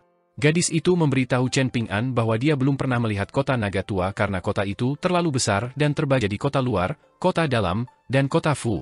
Bagi orang luar, biaya masuk yang mahal harus dibayarkan untuk melewati setiap gerbang kota, dan biaya itu berlaku bahkan untuk kultivator Golden Core dan Nascent Tier. Oleh karena itu, dia hanya pernah ke kota luar kota Nagatua beberapa kali, dan setelah setiap perjalanan, kantong uangnya pasti akan benar-benar kempes. Namun, bagi anggota klan Fu dan salah satu dari 5 klan utama kota lainnya, mereka tidak hanya dibebaskan dari biaya masuk ini, mereka bahkan dapat terbang melalui kota dalam dan luar sesuka hati. Tentu saja, jika seseorang memiliki sumber daya dan koneksi yang dibutuhkan untuk membeli liontin pembalik awan Nagatua, maka mereka juga dapat terbang melintasi seluruh kota tanpa kendala apapun, kecuali kota Fu. Gadis muda itu kemudian meminta Chen Ping'an untuk menebak berapa harga liontin pembalik awan Nagatua. Chen Ping'an membuat tebakan setinggi yang dapat ia pahami, tebakan 1000 koin kepingan salju, setara dengan 1 juta tael perak. Gadis muda itu langsung tertawa terbahak-bahak, lalu berbalik dan mengulurkan tangan ke arahnya, merentangkan kelima jarinya sambil berkata, "Coba 5.000. Chen Ping'an tercengang mendengar jawaban ini, tetapi keterkejutannya dikalahkan oleh kepanikan saat melihat gadis muda itu berbalik menghadapnya, dan dia buru-buru mendesak, "Tolong fokuslah mengendarai kereta." Gadis muda itu terkekeh geli saat dia berbalik, lalu mengangkat dagunya dengan bangga sambil berkata, "Saya tidak bermaksud menyombongkan diri, Tuan Muda, tetapi bahkan jika saya melepaskan kendali dan menutup mata, kereta ini masih akan mampu melaju sampai ke gerbang kota barat tanpa hambatan. Saya hanya berpura-pura mengemudi dengan tekun agar pelanggan saya tidak khawatir." "Jangan berpura-pura," protes Chen Ping'an dengan suara lemah. Baiklah, saya akan memastikan untuk ekstra tekun hanya untukmu, wanita muda itu terkekeh. Chen Ping'an tak kuasa menahan diri untuk tidak terpengaruh oleh suasana hatinya yang ceria, dan senyum pun muncul di wajahnya. Angin sepoi-sepoi membelai pipinya saat ia menoleh untuk melihat jalanan yang ramai di sekitarnya. Anehnya, meskipun ia secara teratur terpapar unsur-unsur alam selama perjalanan ke selatan ini, kulitnya entah bagaimana menjadi sedikit lebih cerah, dan coraknya tidak lagi menyerupai warna bara api yang pernah ia gunakan di tungku pembakaran naga. Mungkin gadis muda itu memiliki mata di belakang kepalanya, tetapi entah bagaimana ia tampaknya menyadari bahwa Chen Ping'an sedang memeriksa pemandangan di sekitarnya. Ia memanfaatkan kesempatan ini untuk berbalik, lalu dengan cepat berbalik menghadap ke depan lagi, sambil melirik sekilas ke profil samping wajah Chen Ping'an di antaranya. Ia tidak terlalu tampan, tetapi cukup menarik untuk dilihat. Anda cukup tampan, tuan muda, gadis itu terkekeh. Suasana hati Chen Ping'an membaik karena sikap ceria gadis itu, dan ia melontarkan lelucon langka saat bertanya, jika saya membiarkan Anda melihat saya beberapa kali lagi, dapatkah Anda memberi saya diskon 1 koin kepingan salju? Fakta bahwa Chen Ping'an mampu melontarkan lelucon seperti itu merupakan indikasi jelas bahwa pengaruh buruk seperti Aliang, Shu Yuanxia, dan Liu Baqiao telah menular padanya. Gadis muda itu tersenyum saat menjawab, tidak bisa. Dari stasiun relay ke gerbang kota dan kembali adalah perjalanan sejauh hampir 300 km, dan saya harus melakukan 10 perjalanan ini untuk mendapatkan 1 koin kepingan salju. Kedengarannya seperti pekerjaan yang cukup sulit, Chen Ping'an bersimpati. Sama sekali tidak, gadis muda itu tidak setuju sambil menggelengkan kepalanya dengan tegas. Saya selalu suka berkeliling kota, jadi saya sangat menikmati pekerjaan ini. Bahkan jika saya bisa membeli toko sendiri di masa depan dan menghasilkan banyak uang, saya akan tetap mengendarai kereta kuda sendiri. Dengan begitu, saya akan bisa bertemu banyak orang, sama seperti Anda, tuan muda. Raut wajah yang sedikit sedih kemudian muncul di wajahnya saat dia mendesah, tapi semua toko di sini sangat mahal. Saya rasa saya tidak akan bisa menabung cukup banyak uang dalam hidup ini. Yah, hidup ini sudah cukup menyenangkan, gadis itu menyimpulkan, dan dia langsung kembali ceria seperti biasa. Chen Ping'an juga tersenyum sambil mengucapkan beberapa kata penyemangat, teruslah bekerja keras dan jalani hidupmu satu hari demi satu hari. Berusahalah untuk menjadi lebih kaya dari kemarin, dan besok, berusahalah untuk menjadi lebih kaya dari hari ini. Gadis muda itu langsung bersemangat kembali, dan dia berbalik untuk memberi Chen Ping'an senyuman cerah. Karena pertemuannya sebelumnya dengan Fu Nanhua, Chen Ping'an memiliki kesan yang sangat negatif tentang kota naga tua, yang tidak jauh lebih baik daripada kesannya tentang Gunung Sun Scorch. Namun, dia benar-benar menyukai gadis ceria ini dari lubuk hatinya. Tentu saja, tidak ada kasih sayang romantis. Sebaliknya, dia merasa gadis itu adalah personifikasi dari bunga matahari, dan dia sangat suka menghabiskan waktu dengan orang-orang seperti dia. Zhang Xianfeng dan Xu Yuanxia juga menanamkan rasa positif yang sama padanya. Gadis muda itu terus memperkenalkan tempat-tempat penting di kota itu, sementara Chen Ping'an mendengarkan dan mengamati. Waktu berlalu dengan cepat, dan tidak lebih dari 2 jam kemudian, Chen Ping'an sudah dapat melihat tembok-tembok kota luar kota naga tua. Tembok-tembok itu jauh lebih tinggi daripada tembok-tembok kota atau jalan manapun yang pernah dilihatnya di masa lalu, dan tepat sebelum perjalanan itu hampir berakhir, Chen Ping'an bertanya, ngomong-ngomong, apakah kamu kenal San Jiashu? Siapa? Gadis muda itu menoleh dengan ekspresi bingung. San Jiashu, ulang Chen Ping'an. Gadis muda itu langsung tertawa terbahak-bahak, dan dia hanya mampu menahan tawanya saat kereta berhenti. Tiba-tiba, dia berdiri dan menunjuk jalan di belakangnya, lalu mengayunkan lengannya ke udara dalam lingkaran besar sambil bertanya, Anda melihat semua ini, tuan muda? Chen Ping'an mengangguk sebagai jawaban. Senyum lebar muncul di wajah gadis itu saat dia melanjutkan, semua toko yang berjejer di jalan mulai dari gerbang kota hingga ke stasiun feri adalah miliknya. Chen Ping'an tercengang mendengarnya. Semua toko ini milik San Jiashu? Benar. Semuanya milik tuan muda San. Gadis muda itu menjawab dengan ekspresi bangga, seolah-olah dialah pemilik toko-toko ini. Dia kemudian merendahkan suaranya dan memasang ekspresi misterius sambil melanjutkan, saya mendengar dari bos saya bahwa tuan muda San adalah pria yang sangat hebat. Meskipun dia seorang pengusaha yang hebat, dia juga orang yang sangat baik, dan bahkan orang tua yang paling pemarah yang pernah saya temui tidak pernah mengatakan hal buruk tentang tuan muda San dan para seniornya. Beberapa tahun yang lalu, terjadi kebakaran besar di jalan ini, dan hampir 3.000 toko milik klan San terbakar. Saat itu, tuan muda San baru saja menjadi pemimpin klan, dan dia tidak hanya tidak bermaksud untuk mengajukan tuntutan dan menyalahkan, dia membantu semua orang membangun kembali toko mereka dengan uang dari kantongnya sendiri. Saya juga mendengar banyak wanita mengatakan bahwa tuan muda San sangat tampan, jadi dia pasti pria paling tampan dan paling baik hati di seluruh kota naga tua. Kereta itu masih beberapa ratus meter jauhnya dari gerbang kota, dan seluruh jalan menuju gerbang kota dipenuhi dengan kereta yang serupa. Tepat pada saat ini, seorang pria muda mengenakan jubah linen putih polos berjalan keluar dari kerumunan sebelum tiba di samping kereta yang ditumpangi Chen Ping-an. Pria itu tinggi dan sangat tampan, tetapi dia tidak memancarkan aura superioritas. Sebaliknya, ada watak yang sangat bersih dan murni tentang dirinya, seolah-olah dia adalah seorang sarjana yang berbudi luhur dan elegan yang berasal dari keluarga yang berpendidikan tinggi.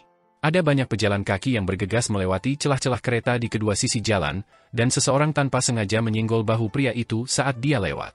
Pria itu buru-buru meminta maaf, dan pria itu hanya menggelengkan kepalanya sambil tersenyum. Gadis muda itu menoleh ke kota Nagatua dengan ekspresi linglung di wajahnya saat dia bergumam, bagaimana mungkin ada orang sehebat Tuan Muda San di dunia ini? Chen Ping-an tidak menanggapi hal ini. Pemuda itu tersenyum saat dia mengalihkan pandangannya ke arah Chen Ping-an dan gadis muda itu, lalu berkata kepada yang terakhir, terima kasih atas pujiannya. Pujian? Pujian apa? Gadis muda itu bertanya sambil menoleh padanya dengan ekspresi bingung. Pemuda itu tidak memberikan penjelasan saat dia menoleh ke Chen Ping-an, lalu bertanya, kamu Chen Ping-an, kan? Aku teman Liu Baqiao. Aku menerima surat dengan pedang terbang dari Liu Baqiao belum lama ini, jadi aku datang ke sini untuk menunggumu. Berbicara kepada seseorang dari sudut pandang yang menguntungkan dianggap sangat tidak sopan, jadi Chen Ping-an melompat turun dari kereta kuda, lalu bertanya, apakah kamu? Benar sekali, namaku San Jiashu, pria itu mengangguk. Gadis muda itu menghela napas simpatik. Bagaimana bisa namamu sama dengan Tuan Muda San? Pasti menyebalkan sekali. Pria muda itu tetap diam dengan senyum geli di wajahnya.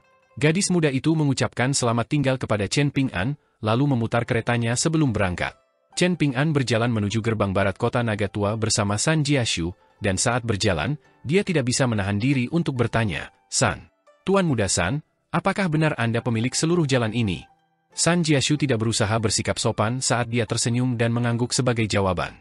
Selama masa kejayaan klan Matahari, seluruh kota luar adalah milik kita. Namun, sejak saat itu, kota Nagatua terus berkembang, dan klan Matahari membuat beberapa keputusan bisnis besar yang buruk, jadi kita tidak lagi sekaya klan Fu. Meski begitu, kita masih klan yang sangat kaya. Chen Ping-an melirik San Jiashu dan mendapati bahwa dia tidak mengenakan aksesori apapun, dan tidak ada yang menunjukkan kekayaannya sama sekali dari pakaiannya.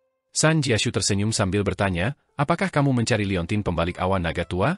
Tidak seorang pun di klan San kami memiliki benda seperti itu. Sejujurnya, banyak dari kami ingin membelinya, tetapi kami memiliki seperangkat aturan yang diwariskan dari leluhur kami yang melarang kami menghabiskan uang secara berlebihan untuk hal-hal yang tidak penting, dan aturan tersebut sudah sangat jelas, jadi saya tidak dapat menentangnya. Sejujurnya, ini sedikit menyusahkan. Chen Ping-an ingin mengatakan sesuatu, tetapi tampaknya tidak tahu harus mulai dari mana. Apakah kamu ingin bertanya apakah saya dapat mengembalikan 20 koin kepingan salju itu kepadamu? Saya khawatir jawaban untuk pertanyaan itu harus tidak. Dalam buku saya, persahabatan dan bisnis tidak dapat dicampur, kata San Jiashu. Chen Ping-an menggaruk kepalanya sambil berkata, yang ingin saya tanyakan adalah, apakah kita akan berjalan kaki saja ke rumahmu? Kota Nagatua sangat besar, bukan? San Jiashu tetap diam sambil mengamati Chen Ping-an dengan senyum di wajahnya. Chen Ping-an mendesah sambil mengakui, baiklah, aku akui bahwa aku ingin bertanya kepadamu tentang 20 koin kepingan salju itu. Jika kamu tidak akan mengembalikan uang itu, lupakan saja. Tidak heran Liu Baqiao mengatakan kepadaku bahwa kita akan sangat cocok, San Jiashu terkekeh. Apakah orang-orang juga sering menyebutmu pelit? Chen Ping-an bertanya dengan ekspresi penasaran.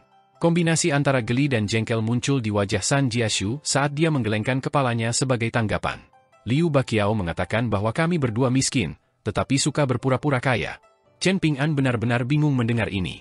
Bagaimana mungkin seseorang seperti San Jiashu bisa disebut miskin?